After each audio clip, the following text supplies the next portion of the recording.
Hey, it's Cassie from Curry Honda in Chicopee. You're listening to the Bax and Nagle podcast on Rock 102. Come see us at Curry Honda for the best selection of new and pre-owned vehicles. Experience the best at Curry Honda. Thanks for listening. Rock 102, Springfield's Classic Rock. It's 5:49. And Foreigner with Bax and Nagle at Rock 102. Oh, man, I got these new headphones on. It's got that new headphone sound? That new headphone smell and sound to it. And it's weird because they're the exact same headphones that I had. And only one side was working. But even before both sides were working, these sound much more crisp and clean for some reason. There is a break-in period. Is there? Yeah, there really is. Oh. It's like when you try them on for the first time, but don't sound as great as they're going to sound. Yeah. And they don't sound as bad as they eventually will get. Yeah. Yeah. Well, I'm on a 5 to 6 year plan. Yeah, that's good. With each pair of headphones. Your Pioneer Valley forecast today is going to be cold today again, cloudy with a high of 28. Tomorrow, maybe some snow with a high of 20 and a low of -2. And then Sunday morning, -9 for Springfield. And it's going to be colder elsewhere. It's 10 right now in downtown Springfield. Hollywood Trash is brought to you by Western Mass Masons. Call them for all your foundation and chimney needs. Hang on a second. Okay. I got this. All right. I did have it. And? Hold on a second. Wait, page down. There you go. You ready? Yes. How about this?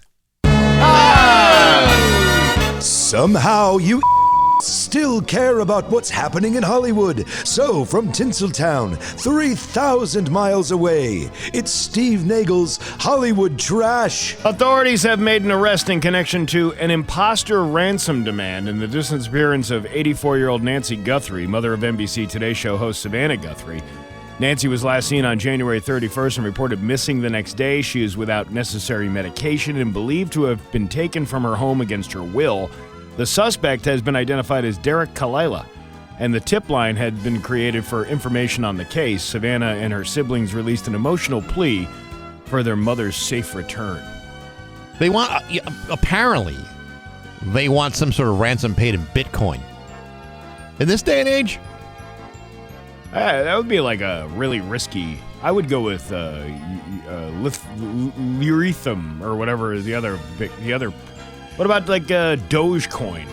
You know what? Or Trump coin. There's got to be something that's probably a little bit more stable in the markets. I'd say the Trump coin one was pretty good. Yeah, that was good for a short period of time. Like a day. Then it lost all its value. I guess cash is traceable, but then so would Bitcoin, wouldn't it be? Yeah, I guess so. Charlie Puth is preparing to sing the national anthem at the Super Bowl with a focus on craft and control. He emphasizes the importance of arrangements and restraint in his approach to the challenging song.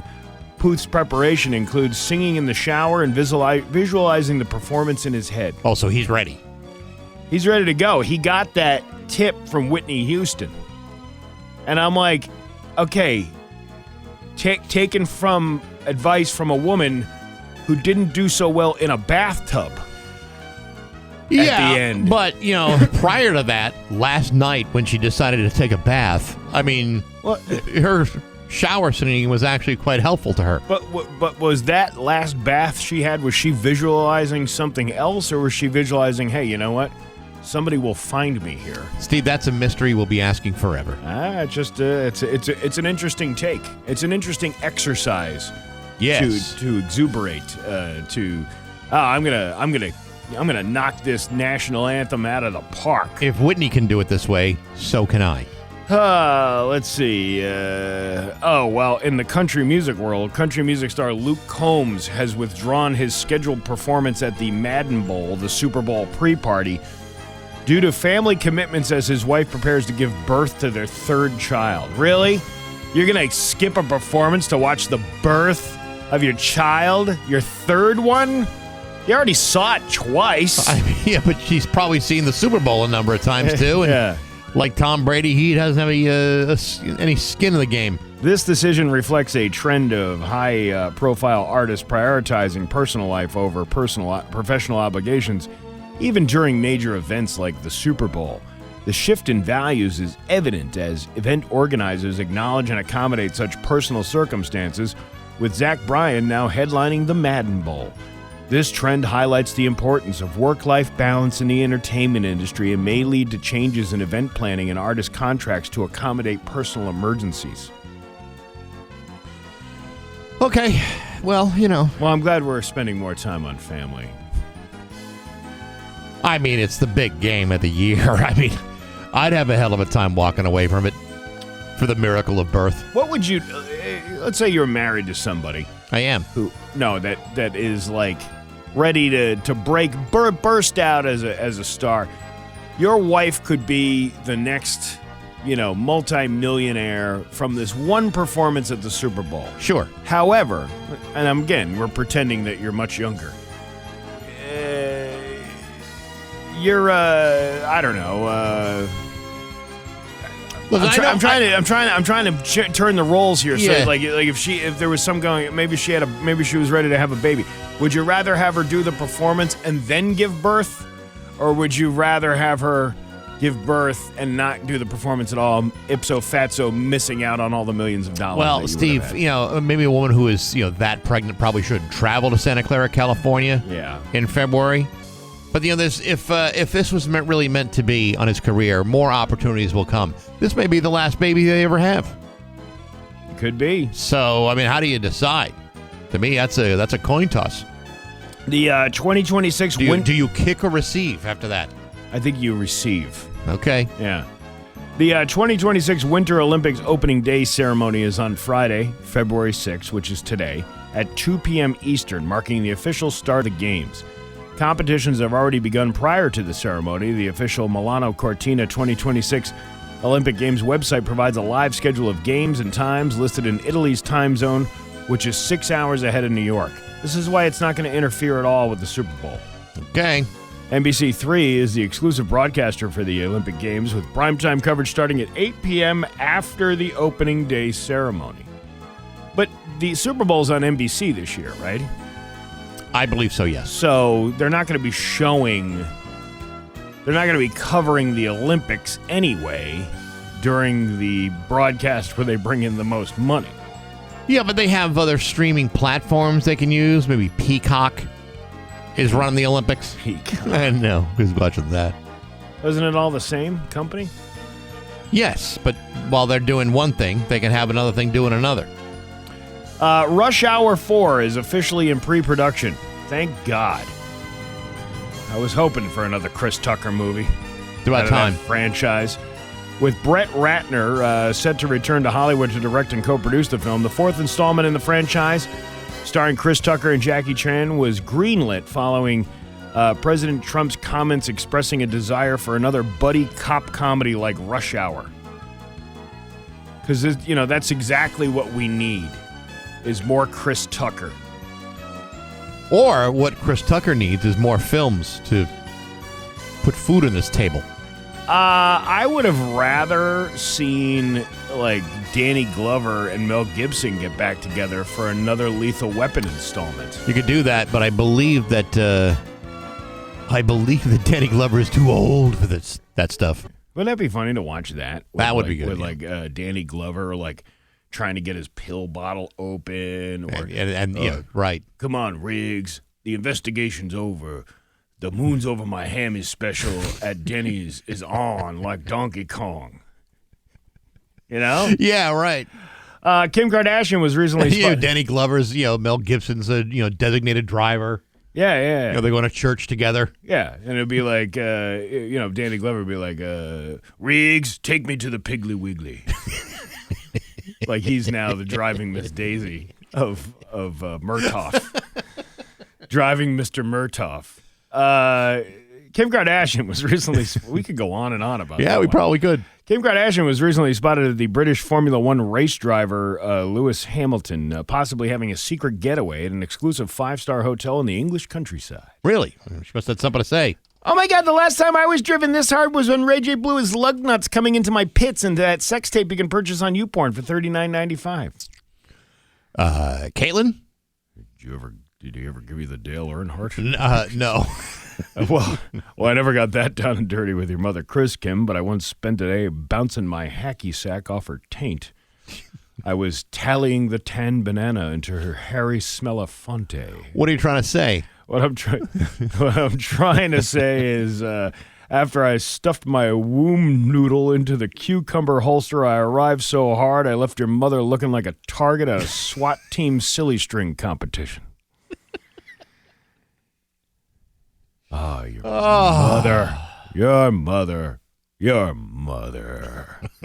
And that's your Hollywood trash on Rock 102. Ugh. Selling your house can feel overwhelming. Roof. Or visit us at jsmiegelroofing.com.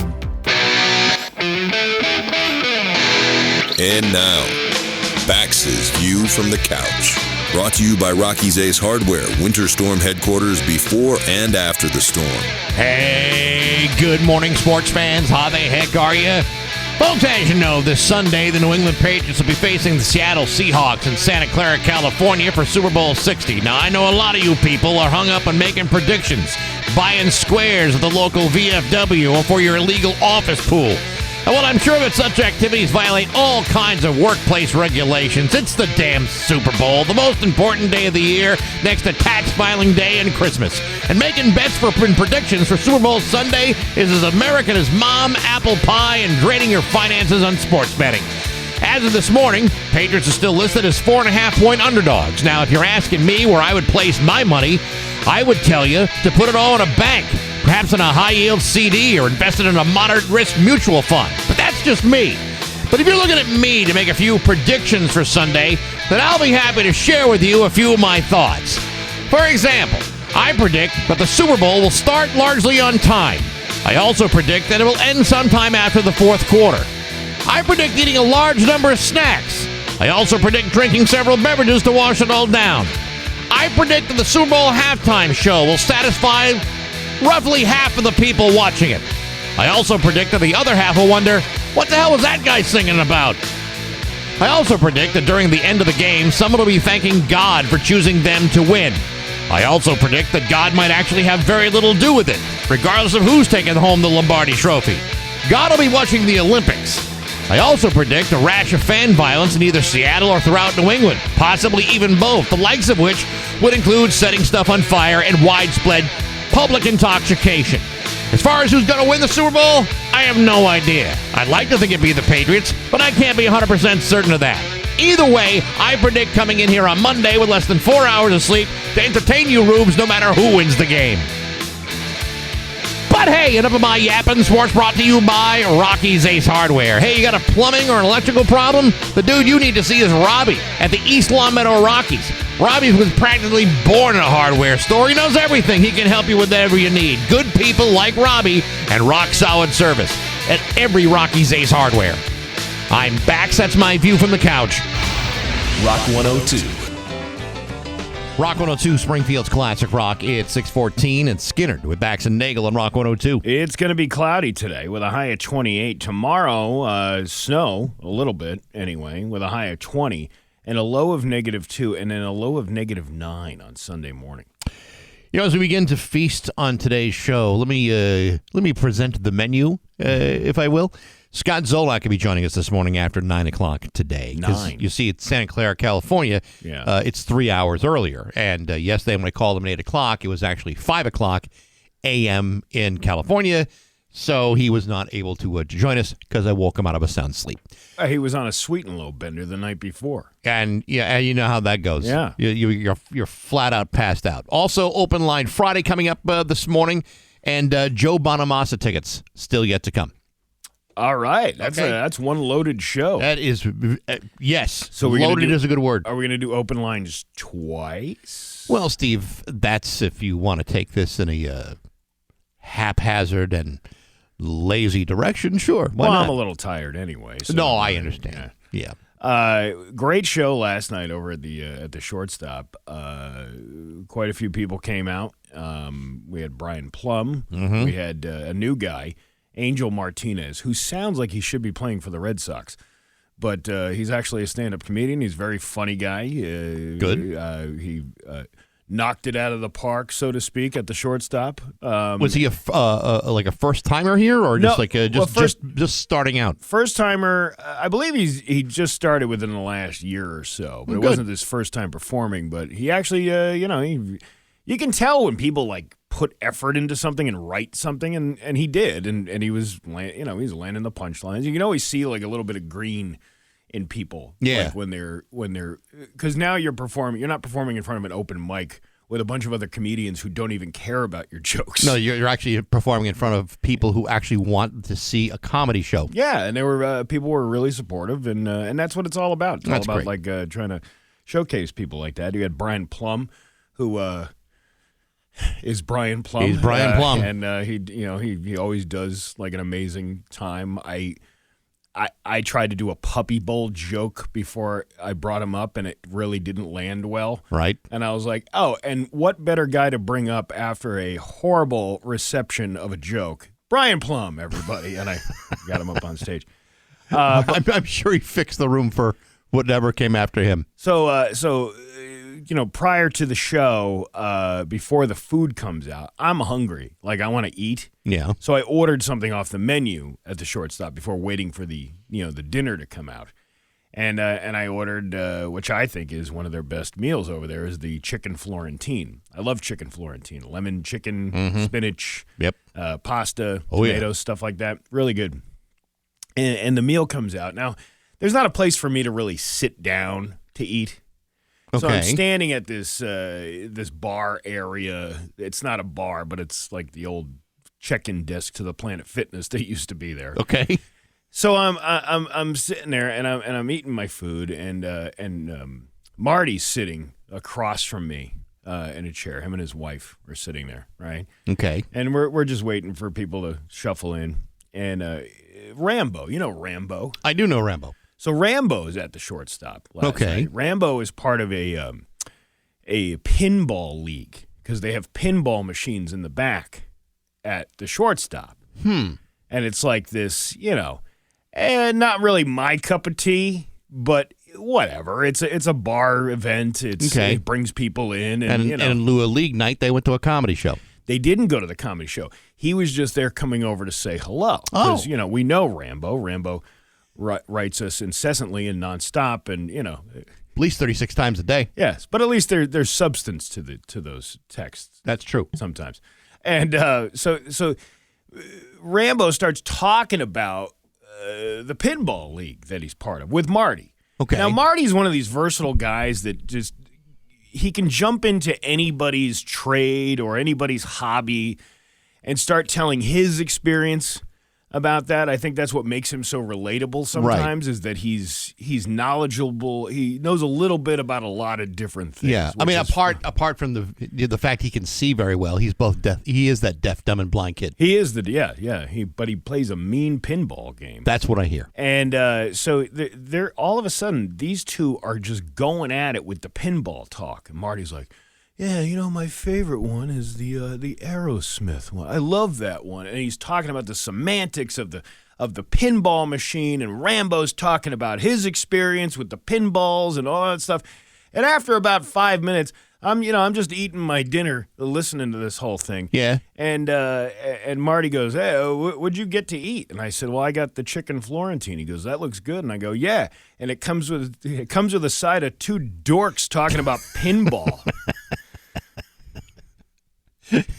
Was that on the menu? It wasn't on the menu. Wow. That was the weird thing. Must have been a chef special. I did not see that there was incessant talk about something I could care less about being included in the meal last night. That can sometimes happen. Yeah. And sometimes it's just better just to focus what's on the plate rather than what's flying around you. Well, like, I don't have a problem. Like, people, it's just not my thing. Like I wouldn't. I've played a couple of pinball games before, but nothing that I would be so excited about it that I would join a league to do it. So you don't have any amusing pinball anecdotes that you could have shared during that discussion? But apparently Marty does. Marty's got an amusing anecdote for every occasion. I feel like he's got like a Rolodex of stuff that he can just toss back and reach anytime. And he was also doing one of those, there was somebody there with one of his friends, and he's like, where do I know you? He was doing one of those, where do I know you from? Yeah. things, and he finally connected the two, and he knows everybody. I don't know how he knows everybody, but he knows everybody. it's legitimate. He legitimately knows these people. Yeah, he's partied with them in high school. He's gone to college. He did beer funnels with them in college. He worked for that guy. Yeah. And he didn't work for that guy. So there was all that conversation but I would never. And again, I'm not poo-pooing on it because it's something people are interested in. I'm just not interested in it. Yeah. And there's also, it brings, business to a bar if you have, Sure. all these people buying beers and whatnot.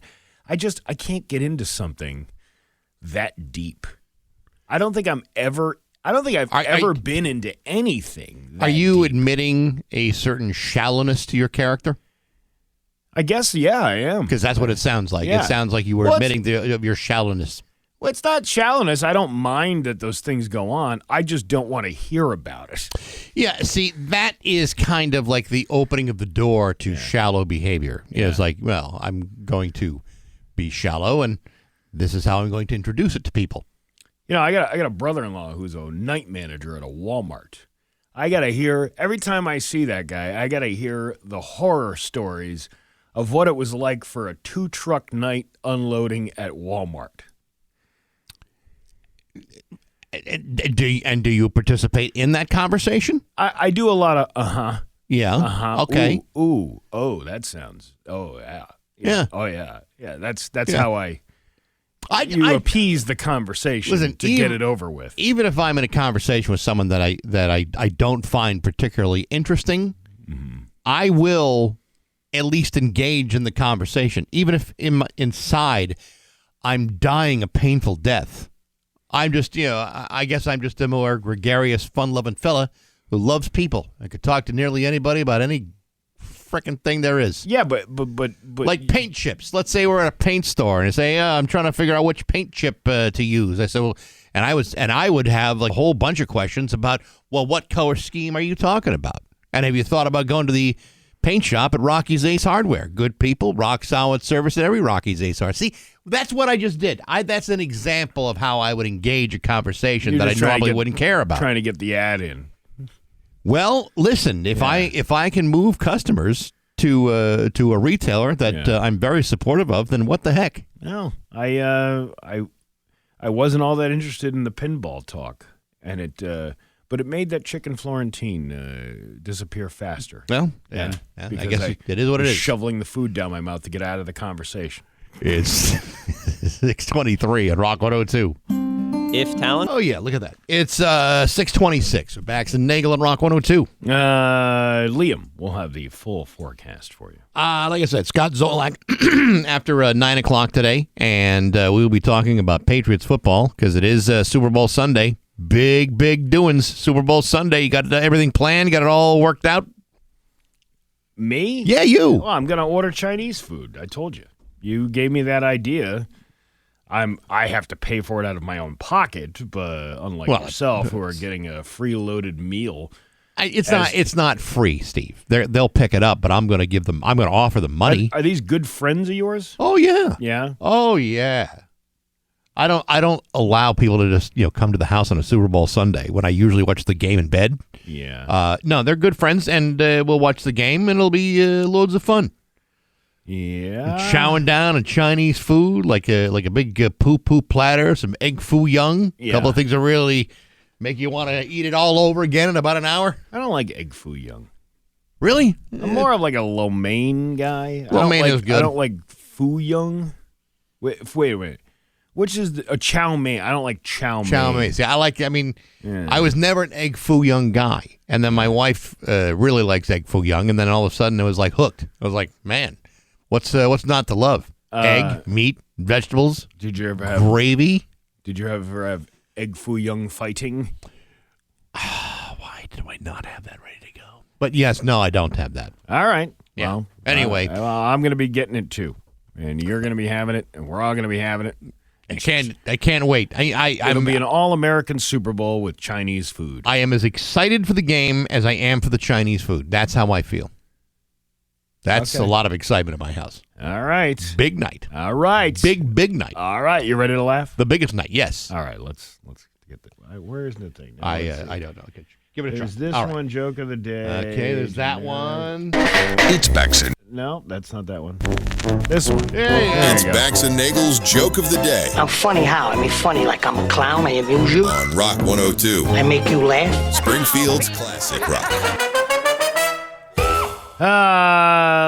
In Hawaii, what do you call a very, very quiet laugh? I don't know. What do you call a very, very quiet laugh in Hawaii? Aloha.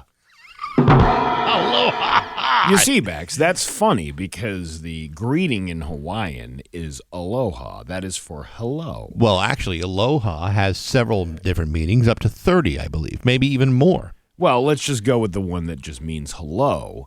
And this, because you're speaking softly and, Yes. and you're laughing very softly, that would be a low ha. That is why that joke is so funny. Because it is a play on words, in this Yeah. case, the most popular word in the native Hawaiian language.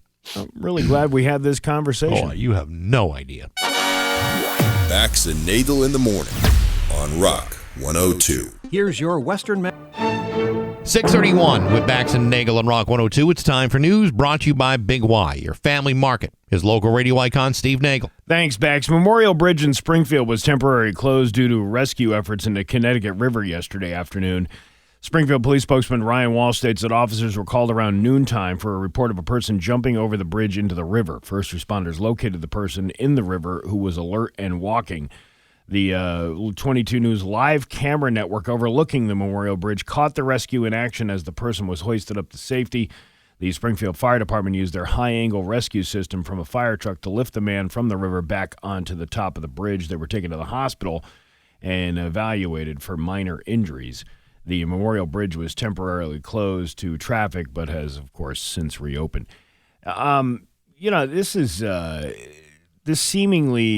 This happens quite a bit where people, fall into a state of desperation and, have these suicide attempts, to do this. It's really tough Sure. for some people, and they feel like the only option is to do that. My concern lies with the state, though. Like, how many people need to attempt something before they put in, like, safety protocols and nets and things like that? Because they do it. There's that Route 20 bridge that goes over the Mass Pike Bridge that goes over Route 20 in Russell. They got these, like, things hanging from it. The same thing with that bridge in, I believe it's Turner's Falls. There's a bridge that it spans the Connecticut River there. There's a big one. Is that the French King Bridge, I believe? Is that the one that's got like a really high, kind of like a high elevation on it? Yeah, that's the I one. think it's the Yeah. French King. I believe it's the French King Bridge. I could be wrong. It's a big bridge out that way, and they have these like safety net things. So you can't do that. Like, even if you did attempt to do that, you would be at least caught by these safety net things. Or there's, like, the Mass Pike one has these giant railings on the side of it, so you can't really climb it. Yeah, I really don't.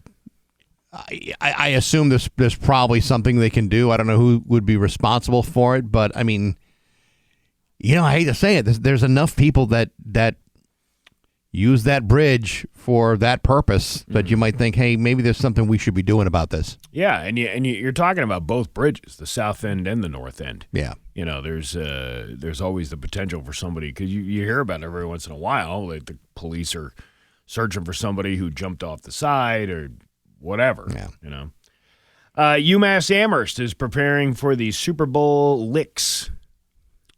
Did you see the way the logo is? LX? Yes. It's LX, but the Lombardi trophy is in the middle of the L and the X, so it looks like licks. Yeah, it's 60. I know, but the way it's presented, it looks like licks. So I'm going to call it Super Bowl Licks. All right, you stick with that. The university is organizing an official watch party and implementing residence hall restrictions to manage the expected celebrations on campus. The university's preparations come as officials seek to prevent a repeat of events from 2012, when 13 students were arrested following a Patriots loss. Campus leaders are focusing on public safety by providing controlled environments for students to watch the game and enforcing strict visitor policies. in dormitories. They don't want college students to be getting involved in fan violence. But, that's really what America's all about, winning championships and then setting stuff on fire. I mean, it's a great American tradition. And when, like, for example, I think, like, the last time, like, UConn won a national championship, there's hardly any fan violence. Like, that, like, maybe, like, 2 arrests. I got to tell you, I was very disappointed in those UConn students. I know. Well, I mean, the youth of today are not as vibrant as the youth of yesteryear. I'll tell you something. Back in my day, we'd flip over emergency vehicles. We'd set stuff on fire. We'd be, vomiting from windows. I mean, we'd do whatever we can to celebrate a national championship. That's what it's all about. It is. It's crazy. The event is scheduled to run from 6 to 10 p.m. and will offer free pizza, wings, and soda for students in attendance. What about vodka in that soda? Huh? Yeah, how about a little grain alcohol or a big giant beer funnel? Or a Borg. Can you bring your Borg? Bring your own Borg? Why can't they kind of bring back the spirit of the Blarney Bash and combine it with a good old-fashioned fan celebration? Yeah, Tommy from Dorchester. All right, you buckaroos, let's go. It's Super Bowl licks. You know what it means to licks the Super Bowl, don't you? Sure do. We're going to get all kinds of shots and Jaeger bombs, and we're going to watch the Patriots kick the shiznit out of the Seahawks. Can't wait to see the box score for Super Bowl licks. Now, just remember, if they lose, we're overturning that PVTA bus and lighting it on fire. I'm going to suck down this beer funnel wicked hard. Let's go get some Spuckies from Cubbies and get this party started. What do you say? Yeah, I think that's appropriate. Yeah, well, many students are currently finalizing their viewing plans, with some opting to stay on campus while others travel home to watch the game with their families, like a bunch of dorks. I remember back in the 80s, the first time the Patriots were in the Super Bowl.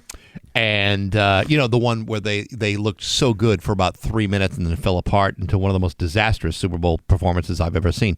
Anyway, I was like in a room that had nothing but Chicago Bear fans around it. Really? Yeah, and I had like a whole case of Molson, which I splurged on. I had donated plasma twice that week. Yeah. And I grabbed some money from some returnable bottles that I had, and I bought myself a case of Molson, and I had it on a big cooler, and it was for me. I wasn't sharing it with anybody. And then, as the game is ending, and I'm being ridiculed by all these Chicago Bear fans, I said, "All right, that's it. I'm not sharing my beer with any of you sons of bitches." And that was like the first step into starting to follow the Green Bay Packers. It was such a humiliating loss. That was a pivotal moment for me. What year was that? 1985, I think. It was 85. Was that the Super Bowl shuffle? Was that the, yes, that's the one. Oh, man. William Refrigerator Perry, Jim McMahon, Mike Ditka, yeah, the whole thing. Oh man, I bet you were doing the Super Bowl shuffle. I was doing a shuffle to the restroom in my dormitory for the remainder of the night. But yes, it was a sad night. But yet I knew, even at the young age, how a college student should react during a Super Bowl celebration, even if you are on the losing end of one. Yeah, but you never had that in you to begin with. You don't know that. I know you didn't. You don't think I could be destructive? I don't think you could be. I think you'd give up even halfway. In the throes of elation or sadness. I couldn't destroy public property? Yeah, I mean, if there was a car out in the street and you were with 5 other people and you're like, let's overturn this car, you would get to push 3 and you'd be like, yeah, I'm going in. I got a whole case of Molson I got to destroy before I destroy this vehicle. I took care of a good deal of it. Yeah. Molotov cocktails? No, you'd rather have regular cocktails. After donating my plasma twice in a week, I didn't have money for cocktails. A mother is raising awareness after her son was severely burned trying a dangerous TikTok trend, Loyola Hospital's burn center has seen several injuries from taking a popular toy and using it in a way it's not supposed to be. The Knee-Doh Nice Cube is a gel-filled sensory toy meant to be squeezed, not heated. The trend is to use a microwave to heat up the toy and make it more pliable. 9-year-old Caleb Chabala did that 2 weeks ago. After microwaving the Nice Cube, it burst in his face, causing severe burns. Caleb's mother took him to a hospital in nearby Plainfield, Illinois, but then he was transferred to the burn center. Doctors said he was very fortunate. Even though his face was very swollen, he had no permanent damage to his eye and is healing on his own. Whether it be these toys that have clearly a label that say don't heat, but kids aren't going to read labels. Who is that? That's the doctor. Oh, I see. Or maybe it's the ramen noodles coming out of the microwave that kids spill on themselves. Or kids pulling out hot coffee off of a countertop. These are injuries that we see every year at the burn center. When are we going to learn? That if we're going to do something destructive, don't copy someone off of TikTok. No. Do it the right way. Come up with your own stupid trend. 30% of our patients are pediatric patients. I think it's everyday common things in the home that are burning these kids, and we want to make sure that parents should be diligent about what's in their home. Why is a 9-year-old watching TikTok? That's what I want to know. Because it's a great way to keep the kid occupied, probably. There are ways to prevent them from doing that. And that would be? Like not giving them a phone? Listen, I went through that whole thing of battle back and forth of whether or not my kids need a phone or not. Mm-hmm. And to my needs, yes, they do, because I need to be able to get in contact with them. It's a losing battle. It is a losing battle, but there are things you can do, like restrict, and nothing is foolproof. I understand that. Right. But if you don't take the steps, you're not trying hard enough to do that. I suppose. But on the other hand, I also get it, too, because I find myself immersed in the TikTok rabbit hole as well. Do you? Sometimes I do. Sometimes I just lose the rest of the day just looking at, swiping around around TikTok. What am I doing now? What am I looking at on TikTok now? I'm looking at it's always conspiracy theories. It's always like this Delulu stuff. Right.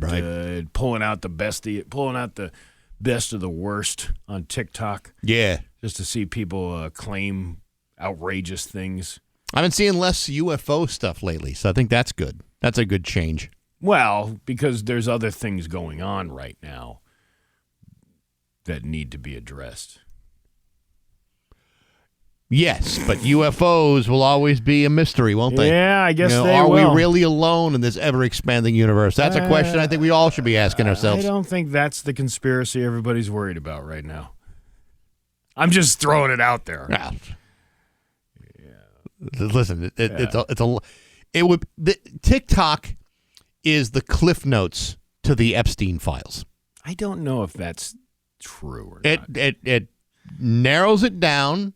It doesn't give you all the foolishness in between. You just get right to the meat, just like the Cliff Notes would do. Oh. You were reading, the Grapes of Wrath, and you didn't want to go through the whole thing. You go to the Cliff Notes, you kind of get the regular gist. You go to TikTok, you don't have to read through 15,000 files from Jeffrey Epstein. Am I crazy, or is that a lot of files? It's a lot of files. Your Pioneer Valley forecast today. Cloudy with a high of 28. Tomorrow, snow showers with a high of 20. It is 10 right now in downtown Springfield. I'm Steve Nagle, and that's the news on Rock 102. Oh, yeah. The Rock 102. Rock 102, Springfield's classic rock at 6:51. And BTO with Bax and Nagle on Rock 102. It is going to be cold today with a high of only 28 and a low of 10. Tomorrow, 20 for a high, a low of -2, and Sunday, 12 with a low of -9. It is 10 right now in downtown Springfield. The Springfield RV Camping and Outdoor Show is coming to the Eastern States Exposition Grounds February 13th to the 16th. That's not this weekend, following weekend. And Rock 102 wants to hook you up with tickets, whether you're looking for your next RV, your first RV, or shopping for camping or outdoor accessories, or even scoping out new campgrounds around the country. They got all that stuff. There's something for everybody. It's a hell of a show, actually. Ever been to that? No. It's actually it's really, the RV show I have been. Yeah. I haven't been to the other one, the outdoors guy. Freaking wild. Anyway, enter at rock102.com before the end of the day on February 8th. What is that? Sunday, and your chance to win a 4-pack of tickets from Rock 102 Springfield's Classic Rock. I wonder how long you can get away with like camping out there all weekend. At the Big E? Yeah. I mean, there's got to be a way to stay in there after it's closed and then I think go and hang it. I don't think so. Well, the vendor goes home for the night. You got a nice, perfectly good camper that's sitting wide open. I think even if you're a vendor, you're probably locking things up as you leave. I would. It's going to be cold. Might be a nice place to stay for the vagrants to stay warm. The ones that are collecting money outside on the traffic islands. I like my RV. I bought it used. But it's very, very functional. We're very comfortable in the thing. But when I went to the camping RV show like last year or the year before, and I'm looking at all these brand spanking new models, it makes mine look like a big fat turd. Yeah, and that's the problem. But that's the ploy. Yeah, no, you don't want that crappy little trailer. I know you spent your hard-earned money on this, but wouldn't you rather have? Every time I walk into like one of these new RVs, one of these new models that's all jacked up and everything, it's like I'm walking into that Jedi mind trick. Yeah. You don't want the one you have. This is the one you want. Yes. And then I walk out and I see like what the estimated retail value of that brand spanking new one is, and I'm like, no, I don't really want it that much. Well, you don't want to have a $160,000 trailer sitting in a trailer park that has average of $50,000 trailers. Apart from that one dopey bastard that thinks I'm a millionaire, I don't have that kind of money to be spending on anything, never mind an RV. Yeah. Can you imagine being the financial posture at an RV park that has like a normal... everybody paid between maybe $30,000 and $60,000 for their trailer, right? And then you, with the big jerk coming in with the Mercedes. Yeah, look at I got my Mercedes. It's like Scott Cohen driving up in his Saab everywhere he goes. Look at my Saab. Look at my Mercedes RV. I know. Yeah. Hey, that's what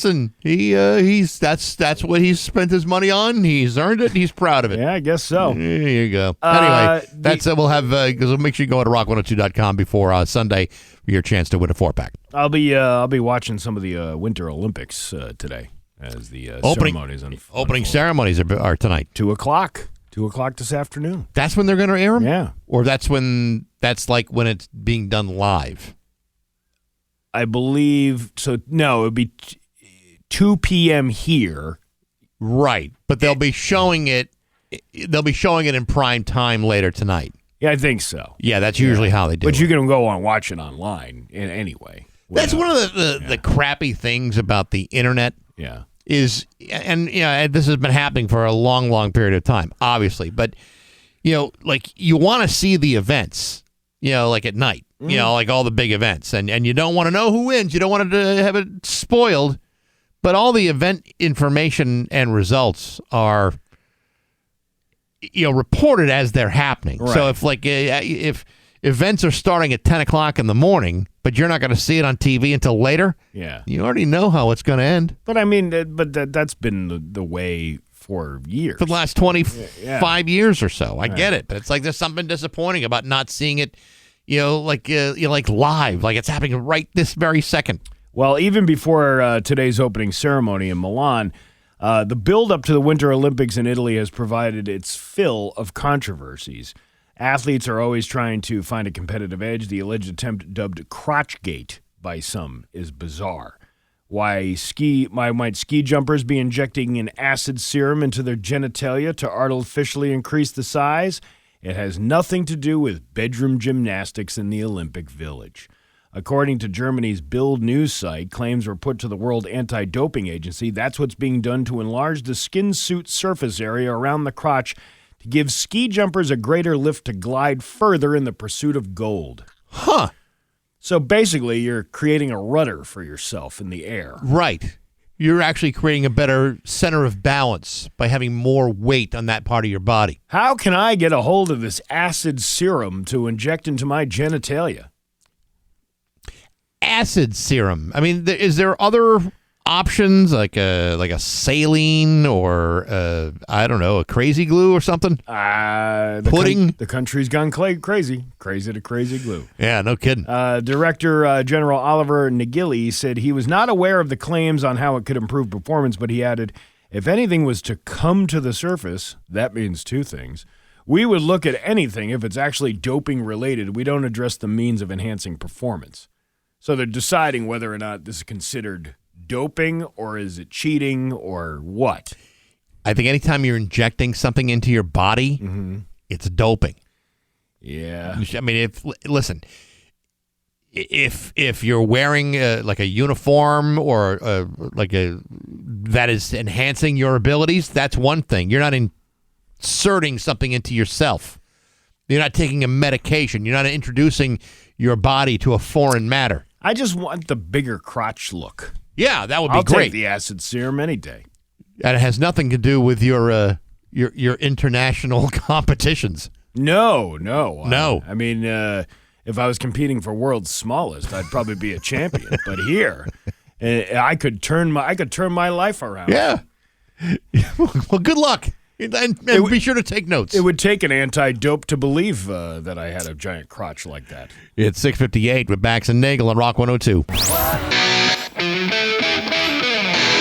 And now, Bax's View from the Couch. Brought to you by Rocky's Ace Hardware, Winter Storm headquarters before and after the storm. Hey, good morning, sports fans. How the heck are you? Well, folks, last night was the NFL Honors Ceremony, the night where the NFL hands out all the big awards as well as introducing the 2026 Hall of Fame class of inductees. It's like the Grammys of the gridiron, the big night where everybody shuts up for about half a minute while the NFL puts to rest all the big football arguments that people have been talking about for the last several months, ending all the speculation of who should win and why. For example, last night the NFL announced that this year's MVP award would go to quarterback Matthew Stafford of the Rams rather than Drake May of the Patriots. Now, in fairness, Matthew Stafford had an exceptional season. However, based upon the voting, this is the closest MVP race in 23 years, with Drake May trailing Matthew Stafford by as little as 5 votes. Was it the right call? Well, it seems to me that only one of those guys made it to the Super Bowl, and it wasn't the guy who got the extra 5 votes. On the other hand, Mike Vrabel was named the NFL Head Coach of the Year for the second time in his career. Why did he win? Because there's nobody that even came close. Of course, there were some other awards too, but I don't have time to go through all of them because right now it's time to briefly talk about the Hall of Fame. Last night, they announced the incoming class for 2026. No, there was no Bill Belichick. No, Robert Kraft didn't make it either. However, former Patriots kicker Adam Vinatieri did. And while that hardly makes up for the snubbing of those 2 other guys, Vinatieri will join Drew Brees, Larry Fitzgerald, Luke Kuechly, and Roger Craig, who all got in as well. So are you satisfied with any of that? Is that going to shut you up for a while? Because it is what it is, and there's nothing you can do about it. Sure, you can sit here and be bitter and lament that Drake May isn't the MVP or that Mr. Kraft or Bill Belichick got screwed, but at the end of the day, there's only one team representing the AFC in the Super Bowl, and that team doesn't have the guy who's got the NFL MVP award. But hey, enough of my yapping. Sports brought to you by Rocky's Ace Hardware. Some guys have a wardrobe, other dudes got Carhartt, and a lot of it. You want to get Carhartt too? The place to go, Rocky's. I'm Bax. That's my view from the couch. Rock 102, Springfield's classic rock. Rock and roll.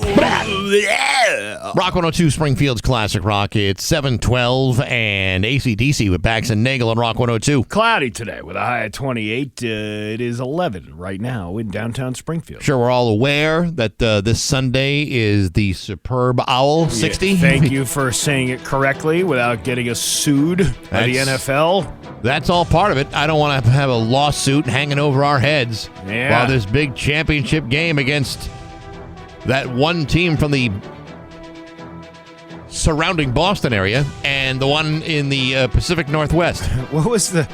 It reminds me of The Simpsons years ago when they had the episode ready to go for the Superb Owl. And but they didn't, like, they recorded the whole thing beforehand. Right. So they had to dub in the name of the teams, and it was Homer covering his mouth going, "Oh, yeah, the matchup between the Atlanta Falcons and the Denver Broncos." Right. putting his mouth over there. That was a good time. The we talked about what we're doing Super Bowl Sunday. We're getting Chinese. You said you're getting Chinese. You know what? That was you got it in my head, and I'm like, I got to go order some Chinese food. Yeah, it's like when you think about it, makes a lot of sense. Yeah. Chinese food is delicious, depending on where you go. Right. And we thought, okay, this is a good option, something a little different, rather than you spend all damn day making things that you read on the Food Network website. Like I got here, 79 Super Bowl party recipes that are truly epic, according to the Food Network. All right, let's go through all 79 of them. I don't think we can go through all 79, but you know what? Let's get 5 in. Buffalo turkey wings. All right. So it's not just chicken wings. These are turkey wings, which I didn't realize they sold separately. I didn't. I'm not a big enough turkey fan to even want that. That just sounds like a little too much work. Well, it sounds like I don't know if I've ever seen turkey wings sold separately from the rest of the turkey. So I'm like, how many turkeys do I have to buy in order to make that even a possibility? A lot of turkeys. You see what I'm getting at? They sell the pieces at like your Arnold's and your 90 Meats and all those other places. So deviled eggs. You like deviled eggs? No, and I told you why I don't like deviled eggs. Refresh my memory why you don't like the deviled eggs. Because my late mother-in-law, God rest her soul, had a lot of cats in her home. And there was an overwhelming smell of cat in that house. And there was a particular time we went over there for some hors d'oeuvres. Uh-huh. And deviled eggs was on the menu. And when I bit into it, it tasted like I was biting into a cat box. So okay. However, that was redeemed last year when I went to a farm-to-table restaurant in what's the name of that town? It's right next to Hilton Head. It's not Beaufort. It's Hilton Shoulders? Bluffton, South Carolina. Okay. And there's a farm-to-table restaurant that has the absolutely most amazing deviled eggs. It doesn't even taste like a deviled egg. It's so good. I remember doing a work release event. I'm not going to say what this place was. I will tell you that it was in Palmer. And, at the time, every bar had to provide food. Yeah. For the folks. And this one place, I don't think they were really equipped to do that. So the food they provided was a gigantic bowl of pretzels and deviled eggs. Now, if you serve deviled eggs at your house, Steve, I'd probably have a deviled egg, maybe even 2. I might even have more than that. Yeah. But Palmer Bar deviled eggs. That takes some. I had a psychological block. Yeah, I couldn't do it.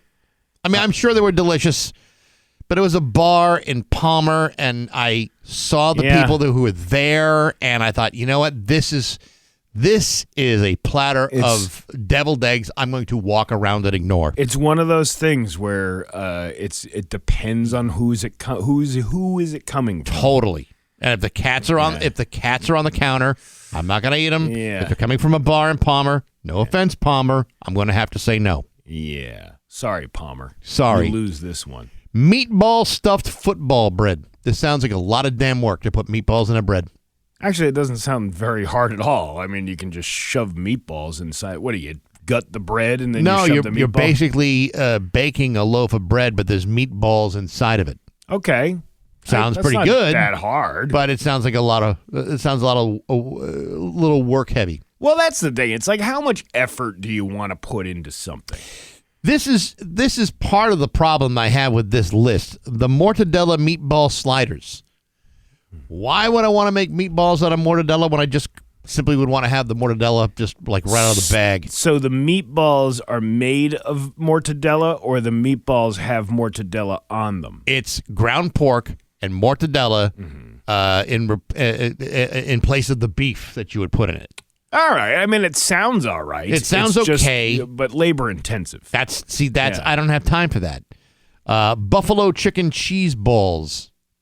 I like balls. I like a good cheese ball. I like a good cheese ball too. I like a good chicken ball. Nachos are on this. The grilled corned bean salsa with baked corn chips. I'm opening up a bag. I'm not gonna bake my own corn chips. It's easy enough to go to Costco and get the pre-made stuff anyway. Marshmallow crispy treats. You know, that's good for dessert, but if that's the only thing you're serving, you should be ashamed of yourself. Something savory, something unique, something different. Rice Krispie treats? Come on. Yeah, I mean, no thanks. That's a little bit much. Roasted garlic bean dip. Ooh, then that sounds good. It sounds good, but I mean, if I'm at a party, stay the hell away. See, but it's like you roast the garlic, rutabaga, carrots, and then a whole bunch of beans in it. Anything that's going to require you to walk away from the television for longer than 30 seconds to grab something, is not worth. Oh, sorry guys, I got to go get that flambe I made for the Super Bowl. Should also point out that anything that's going to cause an overwhelming amount of flatulence by the third quarter should probably be reconsidered, though. Well, yeah, but I mean, anything is going to cause a large amount of flatulence. Buffalo meatballs. All right, that sounds okay. Buffalo meatballs. Let's see. Mozzarella sticks. Everyone's got the meatballs. Everyone's crazy about meatballs this year. Buffalo chicken dips. Here you go. Chocolate cookie cheesecake dip. Chocolate what? Chocolate cookie cheesecake dip. It's got everything in it. See, I'm not associating dessert type foods with Super Bowl stuff. Like maybe some cookies at the end. But honestly, the meat and potatoes comes with the meat and potatoes. I kind of agree. Sugar and flour. I'm not looking for like sugary snacks. I'm looking for like the savory, salty stuff. Buffalo drumsticks rather than have like wings. Do it like the actual full size drumstick. Yeah, that sounds good. Full size drumstick sounds delicious. I'd mess that up. What else we got here? The buffalo chicken Wellington. So you got buffalo chicken surrounded by like a pastry. I like that idea. Again, though, it's the labor intensiveness that is bugging me about it. Yeah, like how much work do I have to put in? I'd rather just buy the damn frozen stuff already at a BJ's or Costco and throw it in the air fryer, and boom, you got yourself some snacks. Sweet potato tots. Someone's making tater tots out of sweet potatoes. It's going to take all day. I don't have time for that. Yeah, that sounds like a long time, too. Then you got your queso. We do like a good queso. Don't mind that at all. Good cheesy dip. There's punches in here. There's salsas. The Greek salad layered dip. That's got everything from the cucumbers to the feta cheese and the onions. Again, all delicious. You know who I haven't asked about Super Bowl snacks? Who? The master of ceremonies, Barry Krieger. I mean, he's got the egg salad, but he makes other things too. And frankly, I haven't heard any bargain Barry of any of the sales going on for Super Bowl snacks. I'm a little concerned. Does someone need to do a wellness check on Barry? I guess I could text him, but then I got to get into a conversation. Well, listen, you can get into a conversation with Barry. It's going to be fine. It's not like he is not capable of having a good conversation. But I mean, come on now. Well, I want to know the bargain Barrys for this week. I'd like to know what Barry would, if Barry were entertaining, and I don't know how much entertaining he really does.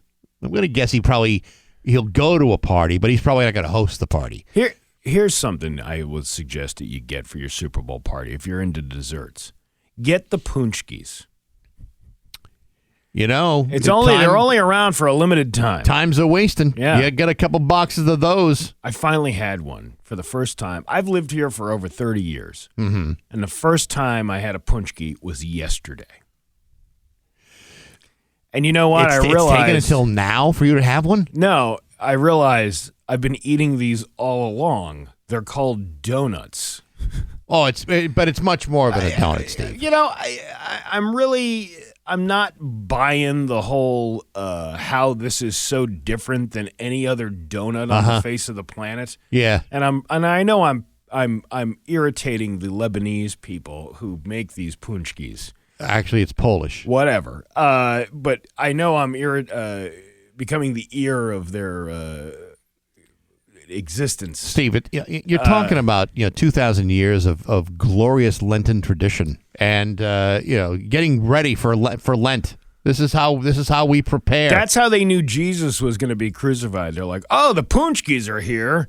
We better eat these before Jesus dies, and then we have to wait until Easter to eat more sweet treats. I mean, you can imagine in the Bible, Jesus is up there, he's crucified, and someone says, "Hey, Jesus, you want a punchki?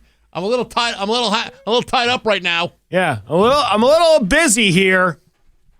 What about little too busy absolving sins while I'm up here? Yeah, here you are stuffing your face with jelly donuts." Now, I happen to find, and again, this is not a Big Y creation. Big Y, Big Y just happens to be the. They push them pretty hard, but if you go to like a Polish bakery, and get the punchkis, they are delicious. They are. Yes, I mean, yes, they are similar to a donut. It's not similar. It's a donut. It's exactly a donut. Punchki, Steve. What's the difference? It's one time of the year. I mean, a donut is a donut, but a punchki is a glorious food of Lenten preparation. I believe it is an overrated donut. Is what it is. I think you are just being a contrarian. I am being a contrarian because I believe wholeheartedly that it is just a donut. If it is just okay, with a different name. Let's just assume it's just a donut. What flavor did you get? I got a Boston cream type one, and there was a raspberry one in there too. Well, those are both too good, but they were delicious, weren't they? Yes, and they tasted just like a Boston cream donut from Donut Dip. Yep. And a raspberry filled donut from Donut Dip. And I have no problem with either one any time of year, but these are specially made in preparation of Lent.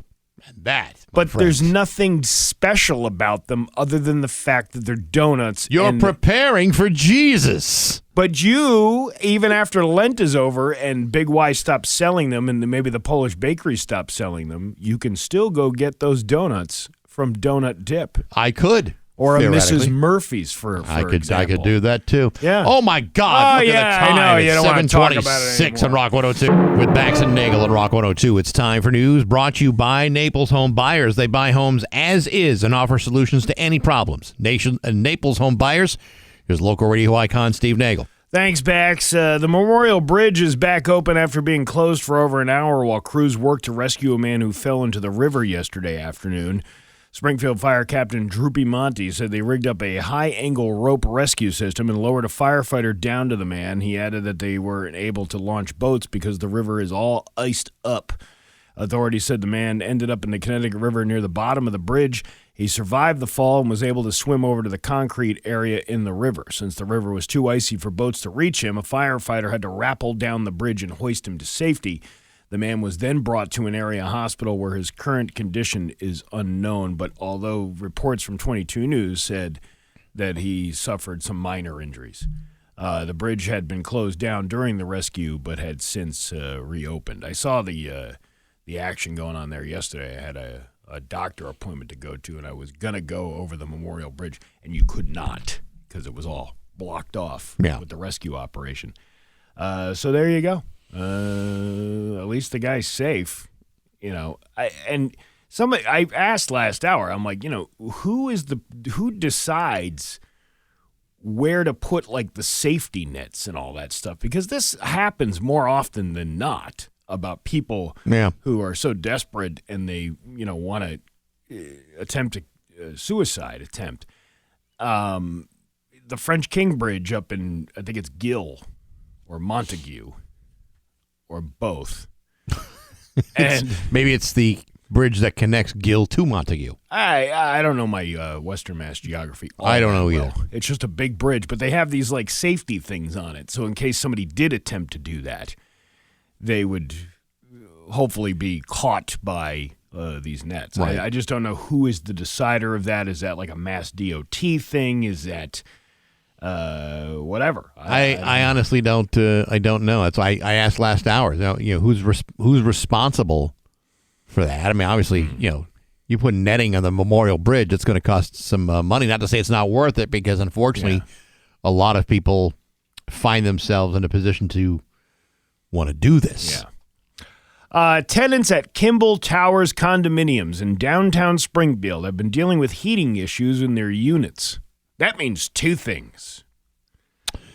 We now have learned there was another issue inside the building that prompted a response from utility crews. Property manager NAI Plotkin called it an emergency situation Thursday regarding an issue with the gas lines within the boiler system. All of this came as tenants have been reaching out about their living spaces not having the proper heating and that their water temperatures are down as well. A tenant notified Western Mass News Thursday morning about a building-wide notice. It described a gas line issue with the boiler system. So their crews returned to Kimball Towers and saw several Eversource vehicles. Oh, my God. You should have seen that big truck with the big boom thing on it. It was crazy. So that guy is now working for Eversource? I guess so. NAI Plotkin said their HVAC vendor noticed Wednesday very low gas pressure to the boilers. They called Eversource for emergency help. A test revealed that gas pressure was too low for the boilers to fire up. The gas pressure is too damn low. But the rent is still too damn high. Crews replaced the gas lines, the gas meter, and the pressure regulator yesterday, which meant shutting off the heat across the building. The hope was to restore heat by Thursday afternoon, but they haven't heard if that has happened yet, because it's too hard to just ask a resident whether or not their heat is on. Unless they're frozen in place and can't answer the phone. Yeah, like Steve Martin and John Candy in the back of that pickup truck in Planes, Trains, and Automobiles. Right. They're driving in negative 30-degree weather, and their whole entire bodies are frozen with icicles coming down John Candy's mustache. This kind of story sucks. I realize that, boilers break down, these things happen, but why couldn't this happen in, say, like April or May? Yeah. You know what I'm saying? It's got to happen when you're facing one of the coldest weekends of the year, one of the coldest weekends in several years.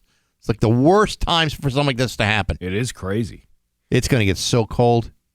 It was getting warm in here. I just had to turn the air on. When I got in here this morning, it was 77 degrees in this room. It's 76 still. That's warm. That's too warm for here. I tried turning it down to like 69 degrees. Figuring that'll jumpstart it. You know what's going to happen? We move into that new building. What? We can't control the temperature. It's a building-wide thing. Is that how that works?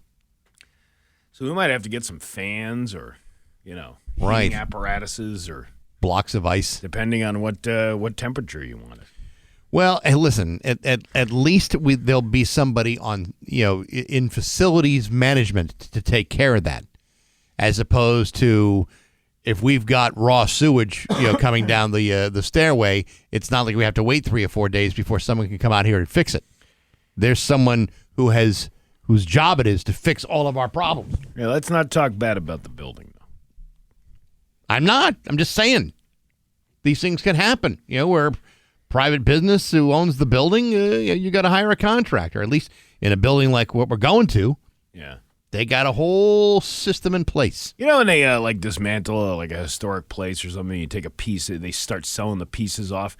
Yeah. Can I sell that piece of facade out there with the icicle attached to it that looks like it's like an old moldy loaf of bread?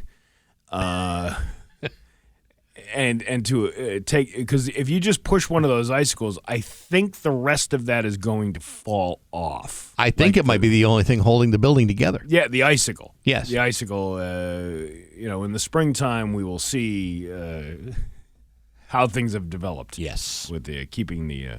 I'm anxious to go to the new place. Heavy equipment arrived overnight so recovery crews could move train cars that derailed in Mansfield, Connecticut. Officials provided an update on the situation this morning. Several cars that carried liquid propane ended up in the Willimantic River on Thursday morning. 10 cars derailed near Route 32 and Stafford Road around 9:20 a.m. They were part of the 43-car New England Central Railroad train that came in from Palmer. According to town officials, the back 13 cars detached and 10 of them derailed, with 9 rolling over on their sides. The recovery team members from New England Central Rail, who traveled from Pennsylvania and Maryland, were spotted walking around the scene to assess the situation and figure out the next best steps. Officials said 6 derailed cars carried liquid propane, while others carried general goods, including kitchen grease and lumber. Kitchen grease from one car leaked but was contained. None of the propane tanks were leaking. So there was no giant risk of an explosion. No errant grease ball out there in the woods? No errant grease balls that we are aware of. Good to know. Of course, there's plenty of grease balls down in, what is it, Middletown? Central Connecticut? Central Connecticut, wherever. Hey, man. Hey! What, Mansfield. There's a bunch of grease balls down in Mansfield. That's the ones you want to stay away from. Oh! Hey! Let's see. This lady, this is crazy. A former principal avoided jail time after hosting teenagers for a house party with alcohol and drugs. Elizabeth Hill Brodigan, the former principal at Roosevelt Elementary in South Florida, pleaded no contest to hosting an open house party in which alcohol was being consumed by minors and 2 counts of contributing to the delinquency of minors. If Hill Brodigan had gone to trial, she would have sentenced to jail. Authorities said on January 19th of 2025, Hill Brodigan hosted a party at her home in Cocoa Beach. Roughly 100 teenagers attended. Teenagers at the party said there was alcohol and marijuana. One teenager was found vomiting and shaking on the front lawn and was treated for alcohol poisoning. Another teen was arrested for DUI charges. This is shocking, but it does sound like a real ripper, doesn't it? Oh, yeah. Hill Brodigan must complete 2 years of supervised probation, cannot have unsupervised contact with minors, and is prohibited from hosting parties with marijuana or alcohol present with anyone under the age of 21. Why would you do that? Like, it's not your typical, like, child predator where you're trying to groom one kid. Right. You got 100 kids at your house. How do you not know that you're not going to get caught doing that?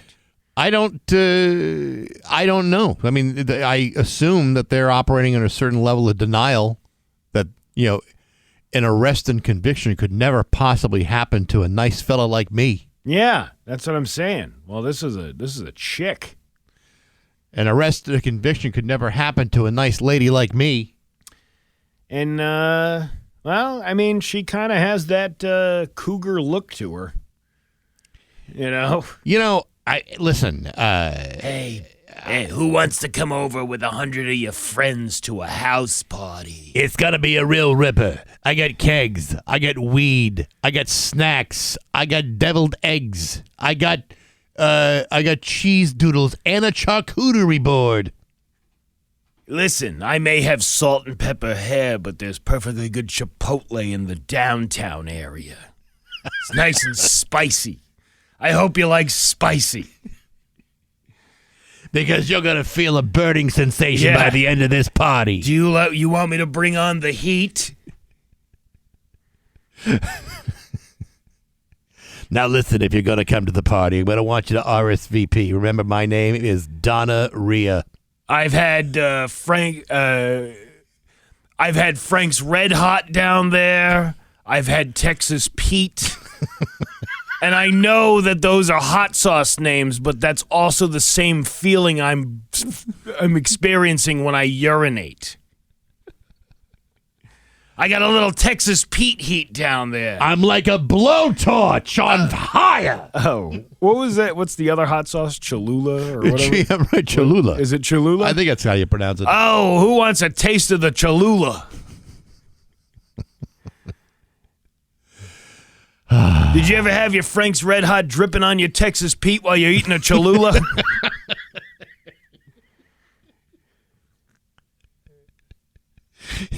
You might want to have a glass of milk or some bread nearby in case you burn your tongue. Or your eyes. Your Pioneer Valley forecast today is going to be cloudy with a high of 29. It is 12 right now in downtown Springfield. I'm Steve Nagle, and that's the news on Rock 102. Oh, yeah. Springfield's Classic Rock at 7:52 and Fleetwood Mac with Bax and Nagle on Rock 102. Cloudy today with a high of 29. It's 12 right now in downtown Springfield. Looks like we got ourselves a little sweet treat this morning. I want to thank Vince the Plumber for dropping off some delicious Big Y punchkis, blueberry, and raspberry. Attaboy, Vince. Way to go. That's my shout out to you. By the way, Open Line Friday coming up next hour. Which I'm sure we'll hear from him. Yes, I'm sure he'll call and want to know whether we've had our punchkis. I thought he would have brought over Jaeger bombs from Eddie's package store. Well, I don't know if Eddie's is open for another 8 minutes, so that would have to be yesterday's purchase. He knows them. He can get in before and after hours. I don't know if he can do that. Listen, it is an Open Line Friday. You do know the rules, and we've gone through it a million times. No foul language, no hate speech. Try not to act like it. They can get to your point in 30 seconds. Now, before we get to that, we have something to give away. Now, by the time, I'm just going to tell you right now, by the time Open Line starts, we will have already gotten the 10th caller for the Joe Bonamassa tickets. Yeah, don't keep calling when Open Line starts going, I'm calling for the tickets for Joe Bonamassa. Did I win yet? Did I win? No, see, because it doesn't take us that long to count to 10. One of my favorite winners was probably about 15 years ago when we were doing the Classic Rock Lyric Quiz. Yes. Where I, as a producer, completely forgot the man was on hold after you had already gone through 8 minutes of some song that you two were singing. Right. And the man had gotten the answer correctly. Then you finished the song, and I forgot all about the guy. And 25 minutes later, I still say, is that guy still on hold? Was he? Yeah. After 25 minutes? Yeah. And I'm like, dude, I would have hung up and called and complained saying what a douchebag this producer is that doesn't even realize there's a winner on the phone. It was just one of those things. But you know what? Good for that guy for sticking with his convictions on getting the information to us that we needed. One of my all-time favorite winners, and I don't believe she's still with us, but her name was Joan. And Joan liked to... Joan. She had the gift of gab, that Joan, and she won. And we wound up having almost a 25-minute conversation with her live on the air. And it was very pleasant. In a way, yeah, that was nice. I probably excruciating for the audience, but for us, it was just like getting back in touch with an old friend. She was a nice older lady. She was a nice older lady, and she had won the lyric quiz, and she was very happy. I think she was lonely. I think she had a lot to say, and nobody was listening to her at home. Yes, there was nobody to talk to at home, so she used us as a friend. Hey, listen, we were friendly voices on the other side. Yes, friendly voices on the other side. Now, that's why I gave her your personal email, phone number, and social security number, as well as your mother's maiden name. Well, that was the other part of this conversation I thought we needed to have. But my point is this. We will have counted to 10 by the time Open Line Friday starts. Joe Bonamassa is coming to Springfield Symphony Hall March 4th. Tickets are on sale now. Or you can just win a pair of those tickets right now. 10th caller, 293-1021. Don't worry. We will count to 10 within just a few seconds. Right now. Yes. Let's do it. There you go. All right. It's 7:56 on Rock 102. Tails. And now, Bax's View from the Couch. Brought to you by Rocky's Ace Hardware, Winter Storm headquarters before and after the storm. Hey, good morning, sports fans. How the heck are you? Folks, as you know, this Sunday, the New England Patriots will be facing the Seattle Seahawks in Santa Clara, California for Super Bowl 60. Now, I know a lot of you people are hung up on making predictions, buying squares at the local VFW or for your illegal office pool. And while I'm sure that such activities violate all kinds of workplace regulations, it's the damn Super Bowl, the most important day of the year next to tax filing day and Christmas. And making bets and predictions for Super Bowl Sundays is as American as mom, apple pie, and draining your finances on sports gambling. As of this morning, the Patriots still listed as 4.5-point underdogs. Now, if you're asking me where I would place my money, I would tell you to put it all in a bank, perhaps in a high-yield CD, or invest it in a moderate-risk mutual fund. But that's just me. But if you're looking at me to make a few predictions for Sunday, I'll be happy to share with you a few of my thoughts. For example, I predict that the Super Bowl will start largely on time. I also predict it'll end sometime after the fourth quarter. I predict eating a large amount of snacks, and I predict drinking several beverages to wash it all down. I also predict that the halftime show will satisfy only half of the people watching it, and I predict the other half will wonder, what the hell is that guy singing about? I also predict that during the end of the game, someone will be thanking God for choosing them to win. I also predict that God might actually have very little to do with it, regardless of who takes home the Lombardi Trophy. God's going to be too busy watching the Olympics. I also predict a rash of fan violence in either Seattle or throughout New England, possibly even both, the likes of which would include stuff like setting stuff on fire and widespread public intoxication. As far as who's going to win the Super Bowl, I got no idea. I'd like to think it's the Patriots, but I can't be 100% certain of that. Either way, I predict coming in here on Monday with less than 4 hours of sleep to entertain you rubes no matter who wins the game. But hey, enough of my yapping. Sports brought to you by Rocky's Ace Hardware. Hey, you got a plumbing or electrical problem? You need to see Robbie at the East Long Meadow Rockies. Robbie was practically born a hardware store. Knows all kinds of home repair stuff. Good people like Robbie and rock solid service at every Rocky's Ace Hardware. I'm Bax. That's my view from the couch. Rock 102, Springfield's classic rock. Rock 102, Springfield's classic rock. It's 8:10 and Aerosmith with Bax and Nagle on Rock 102. It's going to be cold. It's 10 degrees right now in downtown. Actually, it's 13 degrees. Actually, I don't know what it is. It's cold. It's cold. There you go. There you go. You ready? Mm-hmm. Okay. And now, live from the Richard Grieco Studios in East Long Meadow, Massachusetts, it's Open Live Friday! Okay, 293-1021. That's the number for Open Line Friday, brought to you by K&B Diversified Services, Connecticut's go-to for excavation and demolition. We may demo this entire radio station by the end of this. Let's go over the rules, shall we? Let's do it. No foul language, no hate speech, try not to act like a dink, and get to your point in 30 seconds or less. And today's theme, what's your favorite Super Bowl snack? Super Bowl snack. Fair enough. Rock 102, good morning, who's this? Hey, what's up, guys? Don't hang up. Don't hang up. You getting ready for the Marathon Mayflowers shindig? Dude, that's in November. Hey, I'm just kidding, guys. It's Matt the Drunk. I was trying to do my macadamia impression. Hey, good for you, man. Actually, it sounded pretty much But you like know him. what? I'm glad you brought that up because the need for the open pantry goes all year long. It's not just a Thanksgiving time thing. So thanks for bringing that up because it's important for people to remember that you can still drop off non-perishable food donations and cash donations any time of year down to the open pantry. All right, that's awesome. All right. Hey, guys, hey, on Friday, can you not do the open line at 7 and just keep it at 8 o'clock? 7 is just too early for people. We're going to see how this goes. Yeah, well, I mean, let's. By the way, you're over 30 seconds, but I appreciate your call anyway. Oh, okay. All right. Hey, I got it. Yeah, no, okay. Rock 102. Good morning. Who's this? You're so dismissive. This is Eric, the tire guy. Hey, Eric. What's up? I want to give a shout out to Vince the plumber for dropping you off Jaeger bombs. Yeah. No, he actually dropped off Punchkis. The Jaeger bombs may have to wait until next Friday. I've never had what are they called again? Punchkis? Punchkis. Punchki. Good. It's a Polish Is it donut like a made with donut? love. Huh? What? Huh? I'm Polish. I've never had one. Those are the kids after school that didn't have parents at home. No, those are latchkeys, Steve. But I see where you're going with this. Yeah. All right, Eric, you have yourself a good weekend, okay? Yeah, hey, I got 0-0 on football square too, so Go Patriots! All right, there you go. Rock 102. Good morning. Who's this? Hey, what's up, guys? It's Matt the Drunk again. I didn't get a chance to tell my joke. All right, let her rip, Matt.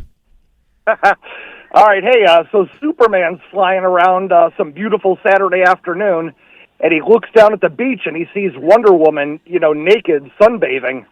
So he thinks to himself, hey, I'm going to fly down there real quick, take care of business, and get the hell out of there before she knows what happens. So sure enough, he gets a little closer, he flies down, bam, bam, bam, takes off. All of a sudden, Wonder Woman goes, what the hell was that? And the Invisible Man goes, I don't know, but my ass is killing me. All right. Thank you very much for calling back for that. That was, I appreciate your effort. Rock 102. Good morning. Who's this? Hey, Bax and Steve. This is Billy Bob from Bay State. How are you guys? Hey, Billy Bob. What's happening? Hey, I just want to let you guys know I missed you the last 2 times trying to call in. But you guys keep up the good work. And Steve and Bax, who are you taking in the Super Bowl? I'm taking Bad Bunny for the win. Okay. How about you, Bax? I'm going to take the Patriots for this one. I think this is the one. It's going to happen. You think? Okay. I'm going to take Seattle, but they're both good teams. But I'm predicting Seattle. But I could be wrong. But we'll see what happens. Okay, guys. You guys. All right, Billy. You guys keep up the good work. God bless you. You Bye-bye. too. All right. Rock 102. Good morning. Who's this? Good morning. It's Linda from Northampton. Hey, Linda from Northampton. Hey, I just wanted to mention a few weeks back, I don't think you were in, Bax, but the guys were talking about good cheap eats, and I just wanted to give a shout-out to the Bombay Royale here in Northampton. They do an all-you-can-eat delicious lunch buffet for $16. Wow. Wow, that's a pretty good deal. I like Indian food. Yeah, check it out. All right, we'll have to make a trek up there. Do they have butter chicken? Are you busting my cojones? No, I'm. They change. They change the recipe. They change the buffet all the time. Oh, well, okay. That's something different too. That's good. A lot of buffets don't. All right, well, we appreciate the call. Thanks for the heads up.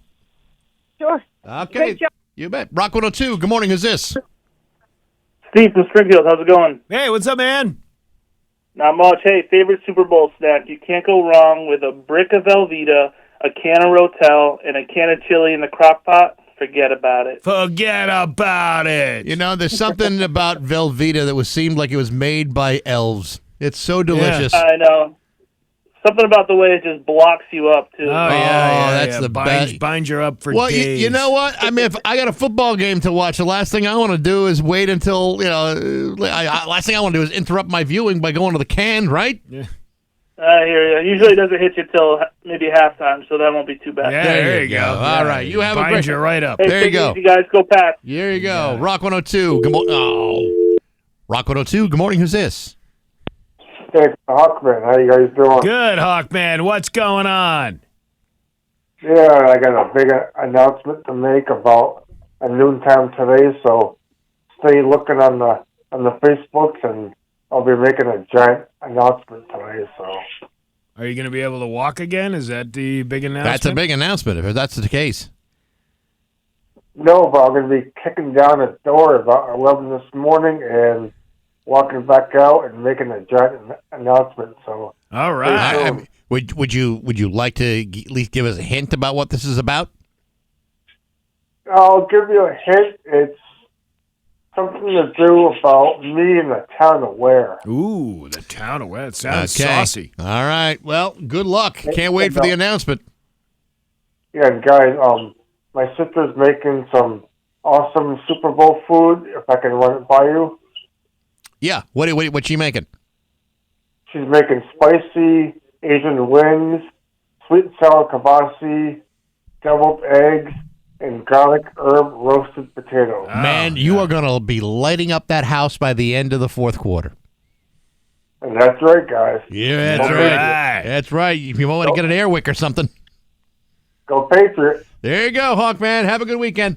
Okay, Rock 102. Hold on a second. Doesn't he catch the flatulence in like an airbag type of situation? Rock 102. Good morning. Who's this? Petey Boy. How you doing, gentlemen? Super Bowl themed snacks. Here you go. And you're going to think I'm nuts, but I promise it's good. All right. Waffles with cheese melted on them. Wait, it gets better. Peanut butter cups and an ice-cold Miller Lite. I'm telling you, it's good. All right. Are the peanut butter cups on the cheese-covered waffle, or are these separate? That's going to be incidental and up to the subscriber, my man. Okay, well that's an interesting idea. I wouldn't say no to it. I'd give it a go. Okay, very good. All right, Rock there you go. Rock 102. Good morning. Who's this? Hey, good morning, guys. It's Tom O'Brien. How you Hey, doing? what's up, Tom? I just want to give you guys a shout out with your record-setting Mayflower Marathon drive. And me being out in this weather, this is kind of a record-setting winter, and I just can't thank you guys enough because you can't quantify the amount of lives you guys have saved this year. Well, thank you, Tom. I appreciate that. We both do. You know, and you got to shout out to John O'Brien for being a quietly driving factor behind it all. So just keep up the good work, guys. Love you guys. He can't hear you anymore.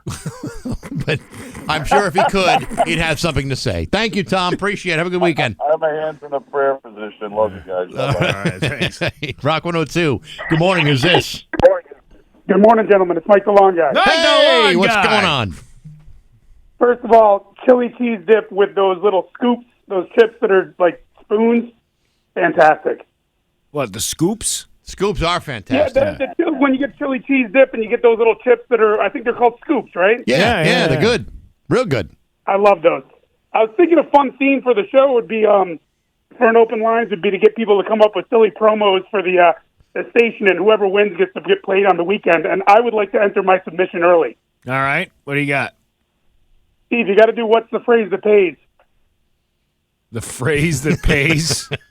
Yeah, when you say that, you got to do. What's the phrase that pays? This is Mike the Long Guy, and you're listening to Rock 102, where your favorite classic hits are kept alive, which is more than we can say for the people who performed them. Very There good. you I go. like that. I like that. That shows That's a the little bit of effort phrase in your that part. pays. Yeah. All right. Nicely done. Enjoy the big game. You too, bud. All right, Mike. Thank you We'll very see much. you later. Appreciate it. Rock 102. Good morning. Who's this? This is Lou. What's up, Lou? And my last name I'm going to give you, but I want to make sure that we get the pronunciation right because a lot of people do it incorrectly, and it's quite frankly, it's a little inappropriate. All when right, they Lou, do. what's your last name? Well, it's spelled S-K-U-N-T, and it's got an umlaut on the U. It's German descent. It's pronounced Skunt. Okay. So I just want to make sure that everybody says that the right way. Lou. So that there's no confusion. Skunt. I got you. Yeah, all right. I hear all you. right, I got Okay, you. what can we do for you? Well, I just wanted to say that I appreciate you guys doing the open line at 8. It's a lot easier to call in than 7 o'clock. You know, it's fun to listen to, but it's not easy to call in for one reason or another. All right. And I want to congratulate Mike Vrabel on Coach of the Year. What an Yes. awesome job he's done. And let's hope that continues this weekend. Go Pats. All right, there you go. Thank you, man. Appreciate it. Rock 102. Good morning. Who's this? Hey, this is Wallace the plumber from Connecticut. How you guys doing? Good. What's going on? I'm just wondering, do I got to compete with Vince the plumber and bring you guys some punchkis? Because, as plumbers, we compete against each other. Listen, we've got probably all the punchkis we could possibly eat in one sitting. Like one is like eating like a cinder block. Let's be honest. Yeah, I was just checking, man, because Vince the plumber's outdoing me right now. I'm sure there are many things that Vince can't even shine a candle to you right now. I'm sure there are plenty of things you do much better. We do have one thing in common. We have our favorite package store. Have a good day, guys. All right, hey. I think every plumber does. Rock 102. Oh, nuts. Rock 102. Good morning. Who's this? Hi. Hi. Who's this? It's Peyton.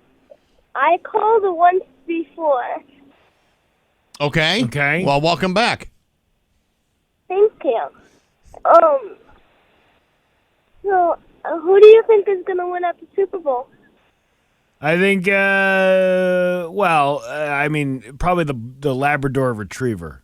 That's the Puppy Bowl, Steve. Well, that's what I'm watching. Oh, anyway. I see. I'm saying the Patriots will win. What do you think? Thanks. What do you think? Yeah, I think the Patriots are going to win, but lately when the teams go back, when the rivals go back together, usually they win. That's a good All point. right. A That's good a very point. good Very point. good. Very Because when the Eagles Eagles and the Kansas, when they first had Super Bowl together, the Eagles lost. And then when they did it for the Kansas City's third round, and the Eagles is back in the Super Bowl with them, the Eagles won. You know, I think you got maybe a career in sports broadcasting. Yeah, you know what? What are you doing Mondays at 7:05? I'm driving my way to school. Well, you might have to okay. take a detour here and become the new sports person. Hey, we I appreciate. could be late. Do you have a martini tattoo on your arm? No, I don't think so. Hey, you have a good weekend. No. Thanks for calling. Appreciate it. Yeah. Okay. See? All right. Very A good. lot more insight than we would have ever on this show. Perhaps that's right. No Hey. mention of Sweet and Low. No mention of phonies. That kid knows what he's talking about. And you didn't have to swing a dead cat anywhere. That's right. All right, there you go. There's open lines. Thanks again to K&B Diversified Services. Bax and Nagle on Rock 102.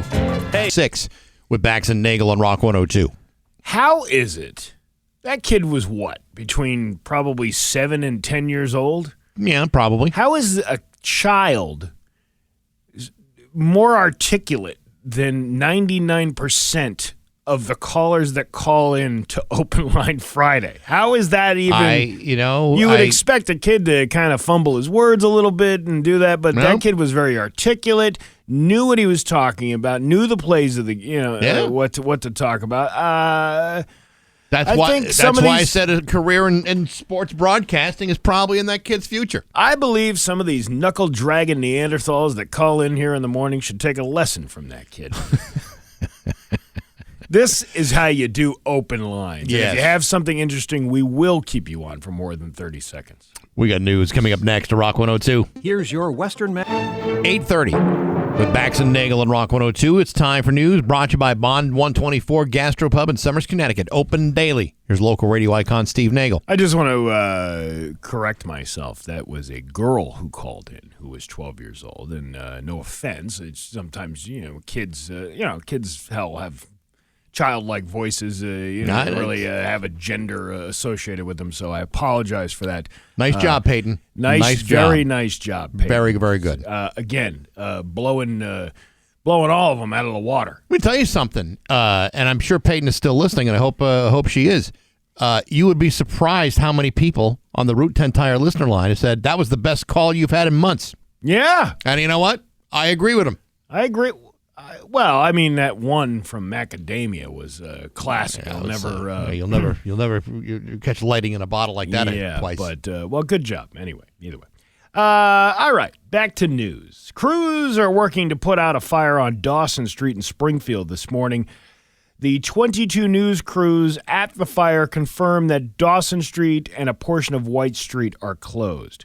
No word on whether there are any injuries or the cause of the fire. 22 News will update this story as more information becomes available. Okay.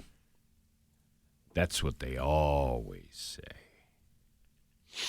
That's what they always say, Bax. I know. Well, listen, I'm sure there's a story behind what's going on over there in Dawson Street. I'm sure there'll be information to report on, but my God, let's, a little bit of information would have been nice. Memorial Bridge in Springfield was temporarily closed due to rescue efforts in the Connecticut River Thursday afternoon. Springfield Police spokesman Ryan Wall states that officers were called in around 12 p.m. for a report of a person jumping over the bridge into the river. First responders located that person who was alert and walking. The 22 News live camera network overlooking the Memorial Bridge caught the rescue in action as the person was hoisted up to safety. Oh, my God, look what they're doing, that big boom thing on the end of the fire truck. That's crazy. The fire department used their high-angle rescue system from a fire truck to lift the man from the river back up on top of the bridge. They were taken to the hospital to be evaluated for minor injuries, and the Memorial Bridge was temporarily closed to traffic but has since reopened. So there you go. At least somebody is now safe. And 22 is on top of it. Well, they're on top of the building that had a camera to watch the rescue operation.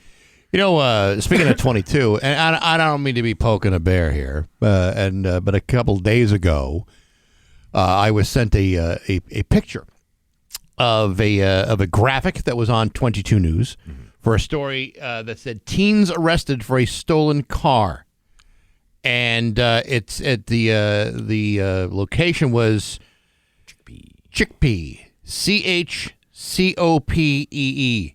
Chickpea. That's a different location than Garbanzo, Massachusetts. Well, what's the difference between the two? I've never paid to have a garbanzo on my face. Now, also on this graphic, it mentioned that among these teens that were arrested were two 17-year-olds from Springfield.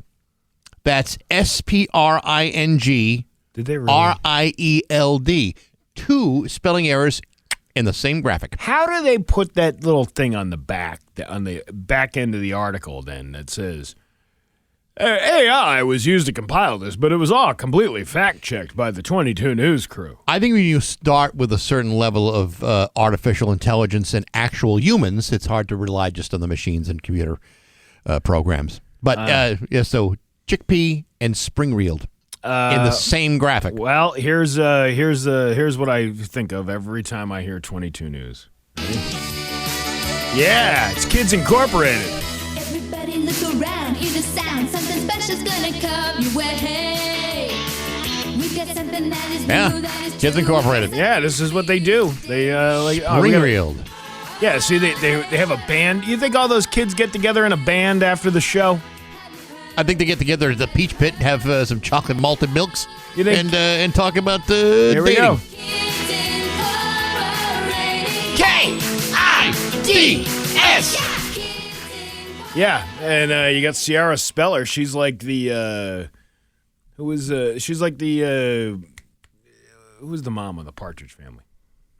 Florence Henderson? No, that's Brady Bunch. Shirley Jones. Shirley Jones. She's like the Shirley Jones of the kids group. Yeah, she's yeah. like the mother. Yeah, because she's probably the oldest one there. And is Sierra out of her 30s yet? I don't think she is. Well, I think I she don't probably know. just rounded 30, if I'm not mistaken. Well, either way, and then Brian Lapis is Reuben Kincaid. Who do you think would play that Danny Partridge? That was a troublemaker right I there. think Chris Bouzakis would play Yes. Danny Partridge. I see Bouzakis as more like Chris the drummer, who was replaced after the first season with another actor. Yeah. Yeah. I got something to say, but I don't think I can say it out loud. So I'm just gonna write it down. You got to write a note? Yeah. We let's passing see. notes now? Well, I can't. Hang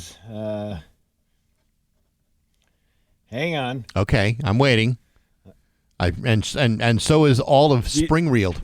So if 22 is the Partridge Family, I don't think I can say that. No, maybe not. I don't know. I mean, it's Well, I'm just throwing it out there. You know. See, it's funny when we pass notes among each other. Yeah, when but the it's annoying audience- as hell when other people are doing Because it. the audience is like, what did he write on the note? Well, if you were a fly on the wall in this building, or a mouse, or a piece of mold, you would know what I wrote on that note. You know, in the course of the last almost 31 years, we have passed notes before. And oftentimes they are some of the most foul and offensive and potentially lawsuit-threatening type of jokes imaginable. I don't think this is foul and offensive. I do think that, on a lawsuit level, I mean, we could be at risk. That's why we're just not saying it. Yeah, that's right. So make up your own jokes. Here's some devastating news. Pizza Hut is closing 250 locations across the U.S. due to declining sales. Just in time for and only 2 days before the Super Bowl. Would that suggest that there are other people who are out pizzaing the Hut? I guess so. Yum Brands. I thought nobody out pizza the Hut. That is my favorite character of Spaceballs. Pizza the Hut. And they're eating, they're eating pieces of him. Oh yeah.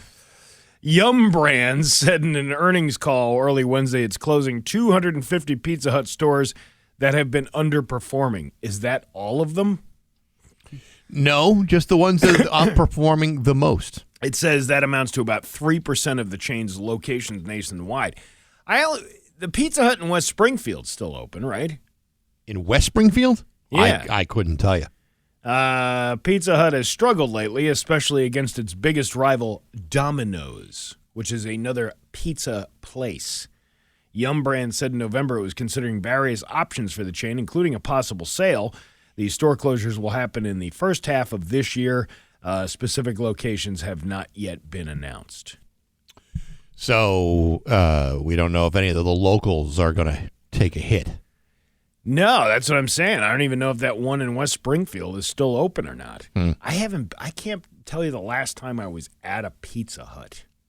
Like eating food at a Pizza Hut. I'm more, and I'm not trashing any business. I'm more partial to the ma and pa style pizza joint. Yeah. Your local places.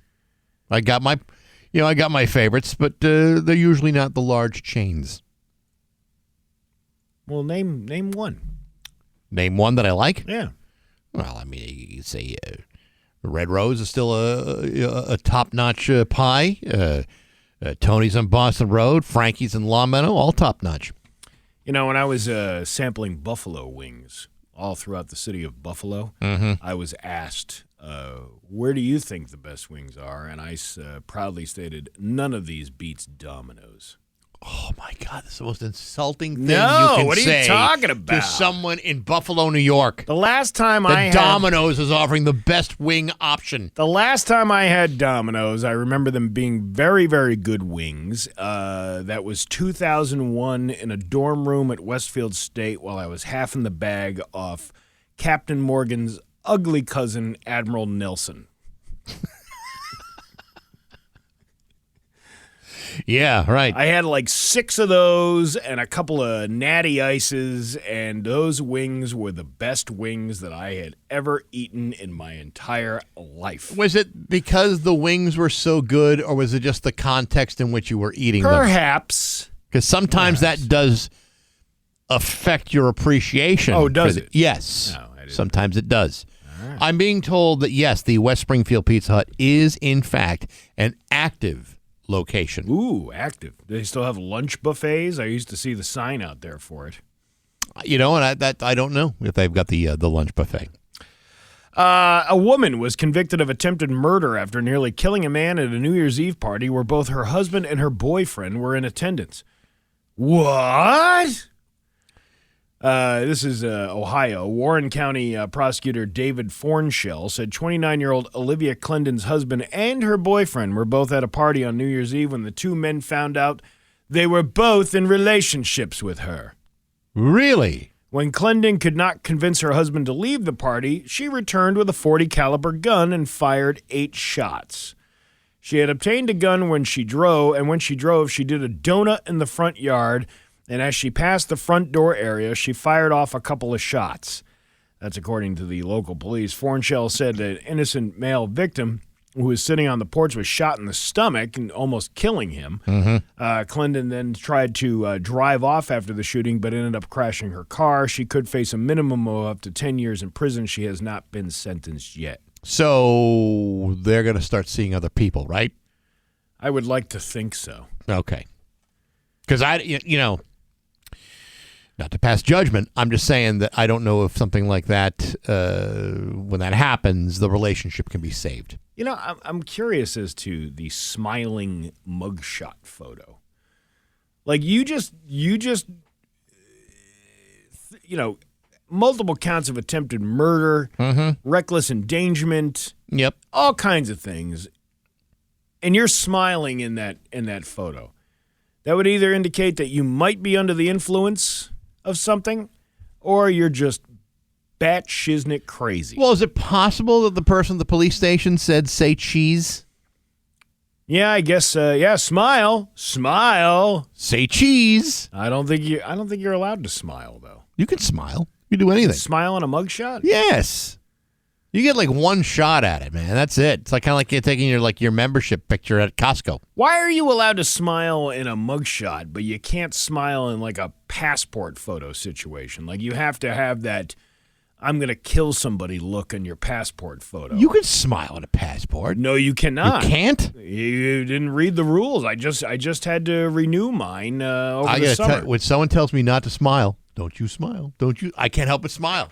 Look, I'm doing it right now. Hey, Steve. Yeah. Don't you smile. You got a little smiling. shiznit-eating grin on your face. Don't no smiling. Yeah, no more smiling for you. And that's it. You can't help but smile. Your Pioneer Valley forecast today is going to be cloudy with a high of 29. It is 13 degrees in downtown Springfield. I'm Steve Nagle, and that's the news on Rock 102. Yeah. Rock 102, Springfield's Classic Rock. It's 8:49, and Van Halen with Bax and Nagle on Rock 102. It's going to be cold again all weekend long. Tonight, lows of 10. Tomorrow, lows of -1. And Sunday, -9. That's cold. And the high not getting anything above 20 degrees this weekend. Hey, it is a Shop Friday here on Rock 102 this morning at 9 o'clock. If you go to rock102.com, you can save 30% off to local burgers and fries. The corner of on the corner of Northampton, on the main drag in Keene, and East Hampton inside Eastworks, with an expanded menu and a cocktail lounge. That's starting at 9 o'clock at the Shop 30 store at rock102.com. Do not miss out. 30% off at the local burgers and fries. That sounds good. I like a good burger and Yeah, no fries, kidding. especially local burgers. You know, they have these great apartments in Eastworks in East Hampton, and if I knew that inside that building was the local burgers and fries, I'd never leave my house. Yeah. I'd be there all day. You know what? I always appreciate places like that are also in the same locale as a dispensary. Yeah, well, I mean, that's just a good business model.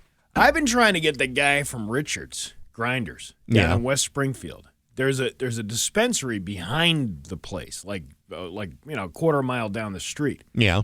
I'm like, dude, you got to put out a sign here saying, now that you got your supplies, come on in here for a grinder and some chips and the dinners that they got there. You know, I mean, that would be a great hook. It will be a great hook. I understand that some people have, believe there's a stigma associated with eating sandwiches. I'm not one of them, but A stigma? Yeah, right. No, I'm talking about the stigma of cannabis. For some people, have a still kind of a hookup, whatever. But when you're smoking the devil's lettuce, sometimes a sandwich is all you really need. Yeah, that's the only thing that's going to scratch that itch. Yeah. That's what I'm saying. It's a multi-million-dollar a year business. There's nothing to be ashamed about. Absolutely not. It's like when they talk about pornography. Right. They're like, oh my God, nobody wants to know you're looking at pornography. It is a multi-billion-dollar a year business. I think it's safe to say that most of us are looking at it. I think more than just your neighbor. I think that's how that's going to go. Just based on the numbers, it's kind of hard to imagine that anyone's just completely ignoring it. I'm trying to read this article. Oh, man, I hate paywalls. Paywalls suck. Well, if you want to know the truth about stuff, you got to pay for it. Well, I'm not going to read the story now because I can't. It was about we had sex in a Chinese hotel, then we found out it had been broadcast to thousands. Was that part of the upgrade? I don't know if that goes along with your Hyatt Rewards membership. I don't think it does. Not at Hyatt. We're doing cucking in our own hotels. Yeah, well, I didn't pay for that. And you don't even have to be there. I wanted turn down service, but I didn't want this. What else is going on this weekend? My show that was supposed to be in Sandy Hook tomorrow night has been canceled because of the extreme cold temperatures. Right. And apparently the heating system is not working that great inside of the winery that the show was going to take place. Right. Ipso fatso, there's no show this weekend. No show. So that will be postponed to another time. To a warmer time. However, I will be at Comics at Mohegan Sun coming up February 19th through the 21st for 4 shows with our friend Tom Cotter. That'll be fun. That'll be a great time. Yeah. I think that's good. There's a lot of people coming out already to those shows, and he's a great act. If you haven't seen Tom Cotter live in person, everybody loved him at the Mayflower Marathon Comedy Night. He was great that You night. should come. He's great. He's great. He's great most every night. of the time that you see him. I mean, we all have bad nights. Tom has very few. He's a total pro, that guy. Yeah, but when they're bad, they are awful. I'm not saying nothing. Yeah. It's funny because I went and saw his show a couple of years ago down at the Roadhouse down there. Yeah. And then he's doing like the meet and greet afterwards. Yeah. I tower over that guy. Like, yeah, he's like even shorter than I am. He's like 5'8", 5'7", maybe. It's like Gulliver and the Lilliputans. Yeah, right. Yeah, it's like look how tiny, look at a little guy. But when he's you on are. stage telling jokes, Steve, he's like 9 feet tall. And bulletproof. Right. Yeah. Absolutely. So buy some tickets to the Roadhouse in Mohegan Sun. Scott Zolak coming up in just a few minutes. It's 8:55 on Rock 102.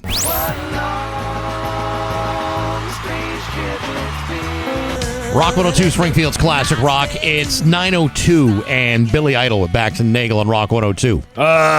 Which is weird because that's looking like the score's going to be on Sunday, 9:02. I don't even know what that means. I don't even know what that means, Steve. Well, it's Puppy Bowl score. I can tell you this. Scott Zolak, brought to you by Window World of Western Mass. Window, siding, doors, and more. And he's on the phone with us right now from Santa Clara, California. Scott Zolak. How you doing, Scott? If you told me after week one that loss to the Raiders that I'd be sitting in Santa Clara doing our last radio hit with you, getting ready for Super Bowl 6, I'd tell you you're effing insane. Yeah! I think it's crazy, man. I think most people I'm in a would. swanky city at a swanky airport having a stevia raw ground up in my coffee. It sucks. I mean, it really is pretty incredible when you think about, where we were last year to where we are right now. It's amazing that the Patriots are there, but they've earned it. And so when you go and listen to every expert that's talking about how Seattle's going to walk away with this, I'm not buying it. I'm simply not accepting that. I mean, I'm not sold on their quarterback. I mean, we played him against the Jets twice a year. The guy saw ghosts. Like, he's a drop-back quarterback. You know where he's going to be, 5 yards behind the center. They're going to go after his ass early in this game and go get him. Get him off his spot and try and play as the lead. If you can get a quick lead here, tell you what, get the crowd going.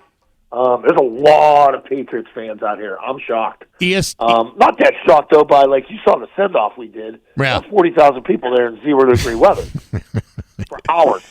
ESPN, Pat, had put together a list of 57 experts to get their picks for the Super Bowl. 47 of them picked Seattle. 10 picked the Patriots, and of that 10 were Jason McCourty and Teddy Bruschi.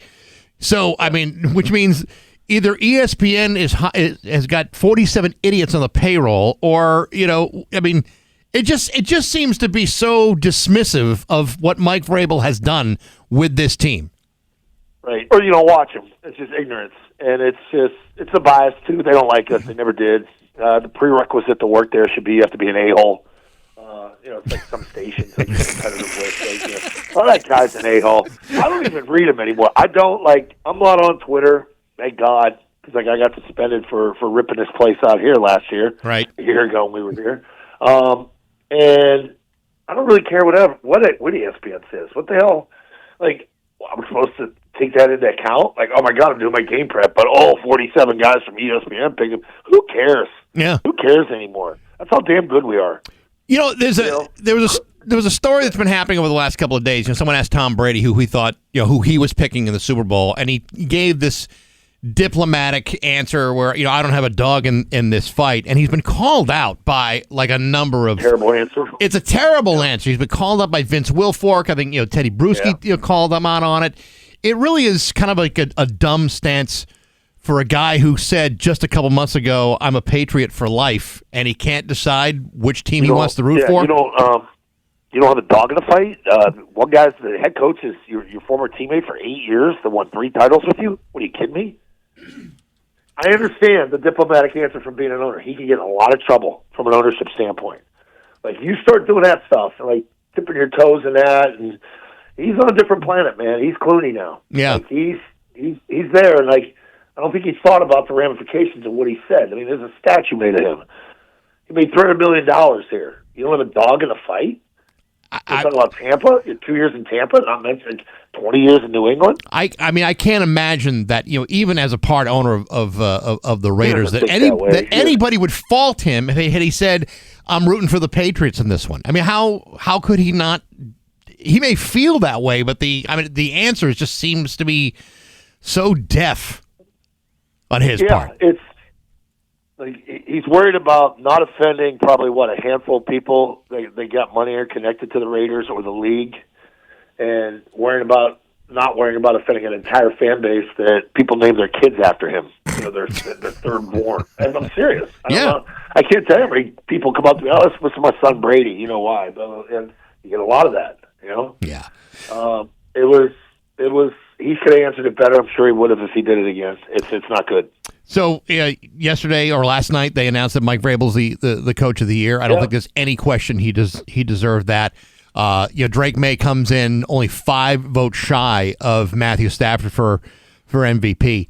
I mean, Stafford had a great season. There's no question about it. And I don't know if I have a terrible problem not giving it to him, but it's the closest MVP race has been in 23 years. That I feel good about. Since 2023, since 2003. I want to know who voted for Justin Herbert. There's one vote for Herbert. 24 first went to Stafford, 23 to Drake, and the other one went to Herbert. If that guy doesn't vote for Herbert and votes for Drake, we got a tie. We got to do it again. Right. I mean, that'd be like the same guy who probably voted, Shadur Sanders to replace Drake May in the Pro Bowl. Right, with more interceptions than touchdowns. Yes, exactly. Weird, buddy. Obviously, there's been a lot of talk about the Hall of Fame. They announced the class last night. Adam Vinatieri's going in with Drew Brees and Larry Fitzgerald. It's a decent class, but there was a quote that Gronk made yesterday talking about the fact that Bill Belichick didn't get in. And if you look, and you can even talk about Mr. Kraft too, but when it comes to Bill Belichick, Gronk had a good point. How would you vote a guy like Andy Reid in on a first ballot if the standard is that a Bill Belichick can't get in on a first ballot? And right. I think I think he's right about that hypocrisy. It's not a popularity contest. It's not about your personality. It's about your accolades, your achievements. And Robert, from a standpoint, like Jerry Jones got in 2017. He's been in for 9 years. The last time Jerry Jones won a Super Bowl, Robert hasn't won one yet. Robert has won 6 since. And talk about building an organization. He's been back to this game, 13 times? 11 times. And he's been to the game 11 times since Jerry, last appearance at the damn game. And he's done it with 3 different head coach quarterback combinations. Parcells, Bledsoe, obviously Brady, Belichick, and then of course now Mike and Drake. And that's how you take care of a company. That's how you build a brand.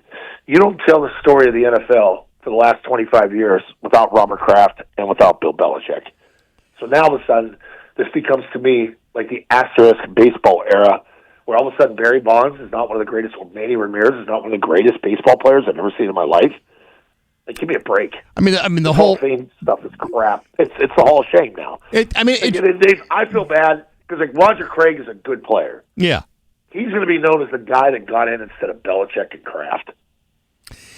I know you get assessed, based on any number of things. What year you go in, who else is available in that year. I get that, and I understand it's a there's a vote involved, but when you look at what these guys meant to the NFL, there's very few people that you can look at over the course of the last 60 years and say they were better qualified than these two guys. It's like it's stunning to me that you can't figure out, well, what is the criteria then for a head coach or an owner contributor to get into the Hall of Fame? What would these guys need to have done to convince you otherwise? That's the problem, and that's why the system's broken. And because you're doing it for these categories where, we're going to do a contributor or we're going to do a posthumous one, and I'm going to put this guy in because eventually, like, the people that think, Belichick's a Hall of Famer, he's eventually going to get in. I hate that. Like, you're either a Hall of Famer or you're not. Yeah. You say a guy's name, there's only a handful. I mean, like, Deion Sanders, Dan Marino, Peyton Manning, Bill Belichick, Tom Brady. You say their names, you just in. There's no argument. Normally they have to argue the player at these committee things. There's no argument. It's ridiculous. So the experience of being down there or out there right now in Santa Clara, I mean, this is not the first time you've been out in a Super Bowl environment. You've seen it before. You've had a lot of experience with it. What is it like to be down there again and waiting for this thing to kick off on Sunday? We've been out here since Sunday, and the build-up day to day is phenomenal. You start to see it. You start to feel the city. The fans start coming in. Thursday's the real day, like yesterday when they started coming in, and the excitement for the game. And then you get out there, you see the signage, and you get there 6 hours before it, and you walk in, and they got all the videos playing. It's goosebumps, man. Like our booth was setting up. Our tech guys, they've been there for 5 days. Like they got to do so many things to get our booth ready. And then they were there, and they're filming like the practice part of it, where the Patriots win. They're playing Josie. They're playing Your Love, and they're cranking it in the stadium. And they're filming that. And they sent it to us, and it's like, that's it, man. We're back, man. I'm getting ready to call my six. That's a lot. I'm blessed to be around it. I never thought we'd be back. Haven't been back for 8 years. Yeah. And these last 2 years, I've done radio with you guys 4-win seasons. There ain't much to talk about every week. It's just been a ball. Yeah. I've never get better. I've never been to it. I've never been to a Super Bowl. I've been to a World Series, but never been to a Super Bowl. And I imagine it's not the same. I have to believe it's not a comparable experience because just the way the build up of the Super Bowl is something totally different. No, and you got to realize these people that are in the game. Like my son's coming out with my future son-in-law. They're flying out today. They're leaving. And I got them 2 tickets. You're mortgaging your houses. You're taking out second mortgages to make these trips. It ain't easy. It's a lot. I'm not doing it. You guys pay me good money here, so that's a good point, Scott. I mean, pays for the tickets. You made a good point there about how much these tickets actually cost. Is it really worth it to go see a game for however much a Super Bowl ticket costs? Ask the people that were there when it was 28-3. And when they came back, my wife and my sister were at that one, and I was so pissed at halftime. We were down 18, and I'm going through all the receipts. I got 4 post-game party passes. I'm not going to that. $12,000 to fly both out. The tickets are in the lower bowl. You're just doing the math, and I'm just so upset. What an awful experience. And then the comeback started, and then the post party. We were the last people to leave the post party in the morning. The sun came up. I was riding a cheerleader bus. I rode the cheerleader bus. I did a hit on a radio station. I had 10 minutes to go back, get my clothes, and get to the airport. So you're saying an $18 beer is totally worth it, dude? You don't even check your balance. That's just an expense you never pay attention to. You just start thinking, okay, it was this Friday I got paid. It's another 2 Fridays. Oh no, It's like that's what you do. I've done it with my dad. My dad's birthday was the 30th. He's not with us anymore, but every year we weren't in it, I took him as a player. We got 2 tickets. You could buy 2 tickets, and I took him every year. So I've done 9 of them with my dad. Wow. And we did a couple after, and so I'm calling my 6, but I've been to a bunch of them, and there's no other week like it, man. No other week. It's the greatest sports weekend of the year. I think divisional round Saturday and Sunday are. Those are great ones that tell you who's going to the AFC and NFC title games. The Final Four is awesome. The Masters is awesome. The Kentucky Derby is awesome. There's nothing like the Super Bowl. I know the World Series is, but you got a series of games. This is one game. My dad and I never went to the big game, but he used to drink 8 shots of Jameson and then puke up chicken wings. We called that the Super Bowl. That's right. Yeah. Super Bowl. Yeah. Scott, listen, we appreciate all the time you gave us this season. Wishing for the best on Sunday. Hopefully it'll turn out in the Patriots' favor. Hey, we'll make a deal here. If they win and we get the parade, we'll do a call-in day of the parade. Right? I want to see sweet and low confetti coming out of that booth. I'm cutting it up right now, man. Yeah. Very good. All right, Scott. Let's go. You bet. Scott Zolak. Brought to you by Window World of Western Mass. It's 9:16 at Rock 102. Rock 102.